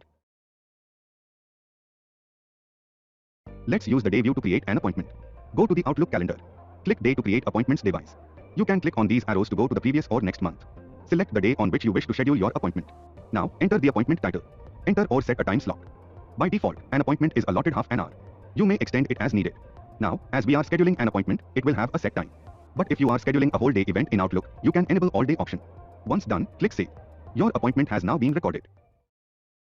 When you create an appointment, you will see it here. By default, the duration of the appointment is marked as busy. To change it, right-click on the event. Hover the cursor over Show As and then select a desired option. A small colored indicator appears at the left side as per your selection. You can identify various events by setting the appointment or event details. Let's set the meeting charm, that is, the icon. Right-click on the event. Hover the mouse cursor over charm and select a suitable icon. To categorize the event, select an option from the given categories. You can also set a category that you might have created previously. If you want to duplicate an event, click Duplicate Event. In this window, set New Details and click Save. The event has now been duplicated for that day. You can shift the event time by simply dragging the event upwards or downwards in accordance with the time bars. You are reminded about your appointments by a reminder notification. You can choose not to be reminded or specify the period before the appointment for the reminder. For this, click on the event. Click on the reminder option. By default, it is set as Remind Me 15 minutes before. Set a time that you want. We will set it as at time of event. You will receive the notification as you have chosen to set it. To be reminded again after a specific time interval, click on the snooze icon on the reminder notification and then select that specific interval. You can dismiss the reminder by clicking on this icon. Rahul wants to know whether he can set meetings with people and if he can set and send reminders to them. Rohit tells him that you can also create a meeting event with as many details as you want and also set and send reminders to them. Let's see how to do this. In the Outlook calendar, for the given date, click in the empty area to create an event. Add the event title. We are entering it as meeting for review. Next, enter the name or email IDs of the people you want the meeting with in the invite attendees box. Enter a location of the meeting. Set the reminder. Enter the meeting description here. Click Save. Now, the invited attendees will receive an email regarding the event. Once they accept the invite or agree to attend the event, they will also receive a reminder notification when you receive it. If you think you have forgotten to add some detail in the meeting event, you can make changes to an existing meeting at any time. Click on the event edit and make the changes. Save it once again. There may be some appointments such as review meetings which take place on a regular basis. You can create a recurring meeting or appointment event for such instances. Let's convert an appointment or meeting event into a recurring one. Click on the event. Click Edit. From the Repeat option, click Custom. Set the repetition for the event from the given options. You can set the recurring reminder for days, months, and even upcoming years. Once done, click Save. Click Save again. Click on the drop-down option. Now, you will notice that the same appointment or event will get recorded in your calendar for the next 3 months on the same day and at the same time. So all in all, similar appointments or events are created. Let's have a look at the key learning takeaways. You have learned describing the Outlook 2019 calendar module, defining appointment, meeting, event, task, listing the various types of calendar views, explaining the process of creating an appointment, describing how to set reminders, explaining how to record recurring appointments, explaining how to make changes to existing appointments. By the end of this activity, you should be able to describe how to integrate Microsoft Word with Outlook, explain the process of sharing a Word document, explain how to email a Word document directly to a group of Outlook contacts, Rohit tells Rahul that the Outlook mail module can be integrated with other Microsoft Office programs. Rahul is truly impressed by all that Outlook offers. He is eager to learn more. Rohit decides to show his friend how to send out a newsletter that has been created in Microsoft Word using the Outlook mail module. Here is a newsletter that has been created using Microsoft Word. This needs to be sent to a group of people. If you have configured Outlook, you can email this document directly from within Word. Let's see how to do this. In the Word document, click the File tab and select Share. Now, click Email and select Send as attachment. A new Outlook mail message opens with the Word document included as an attachment. In the email message, include the required contact groups and email addresses. Add message text if required and click Send. Your newsletter is on its way. You can also choose to send your Word document in PDF format, which is more suitable for newsletters. For this, use the Send as PDF option in the share screen. Let's have a look at the key learning takeaways. You have learned describing how to integrate Microsoft Word with Outlook, explaining the process of sharing a Word document, explaining how to email a Word document directly to a group of Outlook contacts. By the end of this activity, you should be able to define what an Outlook task is, compare physical to-do lists with Outlook task lists, explain the process of creating a task, explain how to mark a task as complete, describe how to view a task list in different ways, explain how to remove a task from a task list. Rahul is quite overwhelmed by all that Outlook offers. He knows that the scheduling features will ensure he does not miss out on important activities. But he has a query. He tells Rohit that there are many small but important things we need to do. For this, we generally create to-do lists and keep crossing out items completed. Does Outlook have some facility similar to this? Rohit is happy to inform his friend that the Outlook Tasks module offers this and more. An Outlook task is a personal work-related action item. With Outlook tasks, your to-do lists become simplified and more efficient. So you don't need to depend on paper lists and other not-so-helpful electronic methods. Outlook helps you keep track of the progress of your tasks and you stay on schedule always. You get alerts when deadlines are arriving and important activities need attention. Remember, you can use Outlook tasks to maintain not only lists of small personal jobs but keep track of huge work-related projects as well. Click Tasks at the bottom of the folder pane to switch to the Tasks module. Rohit has been assigned an important project at work. He shows Rahul how he created a task to keep track of the various activities involved. To create a task, on the Home tab in the New group, click New Task. In the task window, type a name for the task in the subject box. Enter the start date of the task. Enter the date the task is due for completion in the due date box. Set the priority of the task. Specify how much of the task has been completed in the %complete box. The status and %complete data are related. For example, if you enter %complete as 25, even though the status has been set as not started, it is automatically displayed as in progress. Click the reminder box to be reminded when the task is due for completion. You may specify the reminder date and time if you wish. Now enter details of the task in the large white box. Then on the Task tab, in the Actions group, click Save Close. Your task is now displayed in the task list with a flag in front of it. As you progress with a task, you can update it as required. Double-click the required task in the task list. Let's change the due date and %complete fields. Note that since the %complete box contains a number greater than 0, the status box shows in progress. When you are done, on the Task tab, in the Action group, click Save and Close. Rahul wants to know how to indicate completed tasks. Rohit explains. To mark a task as complete, simply click the flag in front of it. If you are viewing the task list in the to-do list view, the completed task is no longer displayed. To change the view on the Home tab, in the current view group, click Simple List. Here you can see that the completed task is shown with a line across it and the flag is replaced by a tick. Double-click the completed task to display the task window. You might find your task list cluttered with completed tasks. In this case, you can remove such tasks from the task list. To delete a task, select it and on the Home tab, in the Delete group, click Delete. You can also delete a task by right-clicking on it and selecting Delete. You can use the same process to delete any task you do not want in your task list even though it's not marked as complete. Rahul is all smiles. He has learned a lot about Outlook 2019. Rohit is happy that his friend now knows how to get his time and activities organized. He looks forward to a more systematic and calm Rahul. He encourages Rahul to explore all the other options that Outlook offers. This will be quite simple since all the main topics have been covered in detail. Dear learner, you are encouraged to explore too. In this activity, you have learned defining what an Outlook task is, comparing physical to-do lists with Outlook task lists, explaining the process of creating a task, explaining how to mark a task as complete, describing how to view a task list in different ways, explaining how to remove a task from a task list.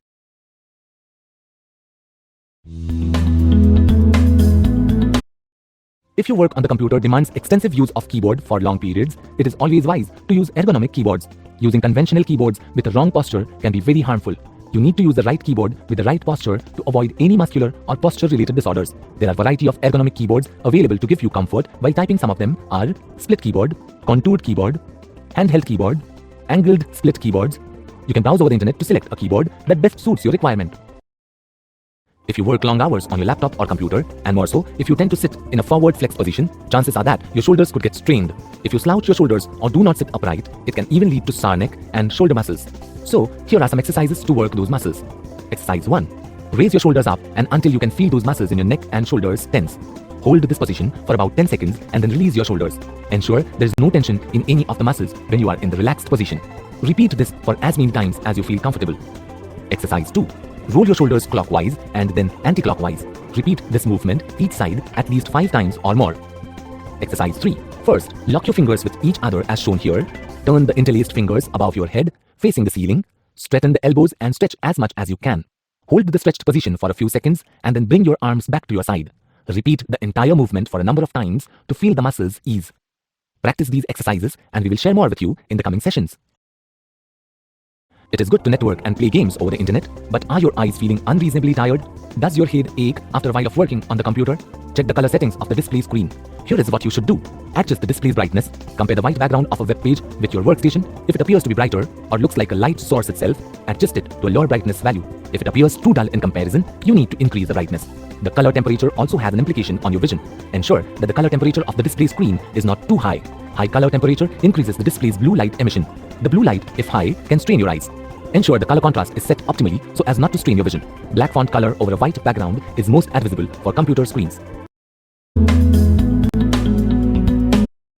Why are you taking 20 printouts of the same documents? I'm heading to a meeting where I have to give a presentation. I want to hand these out to the participants in the meeting. Did you know you can send a soft copy of your presentation to those who ask for it even after the presentation? Why waste paper and your time in getting the prints of the document? For any such and other occasions, share attachments, documents, images online so that you may not need to use paper. Inter-office communication. Use shared drives, cloud storage devices, and more for sharing. Take printouts only if necessary. Minimize your paper consumption. Reuse paper, save trees, go green. Want to see your organization take Go Green initiative seriously? Follow these simple practices at work to practice green computing. What can be done? Use power-saving methods such as shutting down computers after use, switching off the lights during lunch hours and when all the employees have left for the day. Use efficient or sustainable technology and hardware. Make use of video conferencing to save travel time and fuel.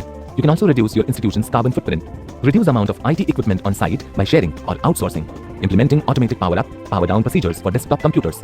Outsourcing or sharing data storage such as cloud data storage. Sharing printers and scanners amongst multiple workstations and across many floors.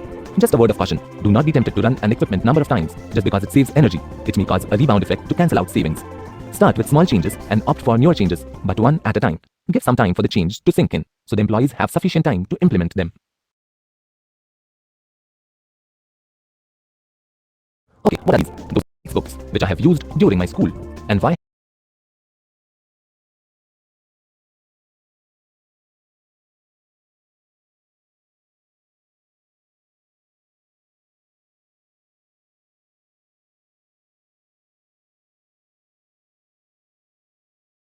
Okay, what are these? Those are my textbooks which I have used during my school, and why have you saved them till date? You know, I might need them sometime in future. And these are my first boots which I wore when I just started walking. I do not think you will need to use them ever in future. You need to learn to let go of certain things in life and declutter your life. In a similar manner, you need to delete certain files and folders from your computer which you do not need anymore. As a thumb rule, delete any files or documents which you have not used in the past couple of years. There are less chances that you may need to refer to them. Delete unwanted files and documents and organize your folders appropriately. Make space on the disk for some important files. By doing so, you can organize your files and manage them efficiently and also help reduce your carbon footprint. A carbon footprint is the sum of all emissions carbon dioxide which were induced by your activities in a given time frame. Usually, a carbon footprint is calculated for the time period of a year. Stay organized, save environment, go green. Similarly, when a loan application has to be processed, various sets of documents are submitted by different entities. Details of these are required to be maintained on the bank's computers. Again, good typing skills are required for this data entry. All departments require typing expertise for some job or the other. So you can see that there is a huge requirement of expert typists in the banking field as well. Gone are the days when paper forms were used for all types of applications. Though paper forms are still used in some fields, the data from them is eventually entered into computers. For example, consider centralized admission systems. Students list their preferred institution on paper forms. Each student enters multiple preferences and these are recorded in a central computer. Without this, the system would not be possible. Based on the selection criteria, students are granted admissions to various institutes. With so much student data to be entered at different academic level, think about the data volumes that need to be entered and the number of data entry operators that are required. In today's connected world, most activities can be done online. If you use online banking services, you need to type information into forms. Similarly, to use the services of some websites, you are required to register yourself. This again involves typing in your details. There are loads of reasons you would need typing skills for filling in forms. Say the information on your PAN card is correct. To update your details, you can fill in an online form and then mail other supporting documents. Many brick and mortar stores today create their invoices on computers. This too involves entering details of the invoiced items. So, if you have good keyboarding skills, you will be the first choice when they are recruiting because fast typing translates to more work accomplished. So, no matter where you go and what you do, and your typing skills will always prove useful. Publication houses depend on the services of typists in a big way. Think about the amount of typing that goes into a book or even a complete newspaper. Today, everyone is looking to see whether they can outsource a part of their work so that they can accomplish more. Writers often recruit the services of typists to save their own time.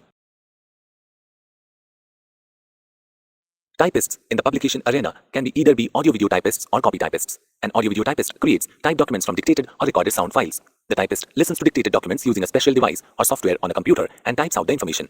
An audio-video typist might also be called a transcriptionist. Copy typing is typing of a previously typed or a handwritten document. The document could be handwritten notes from an author of a book, a play, or a TV show. Whichever kind of typist you choose to be, if you are an expert typist, you can be sure of lots of work opportunities related to both offline and online publications. Just for your information, if you have good typing skills, you're likely to fare better while playing multiplayer online games as compared to teammates who type slowly.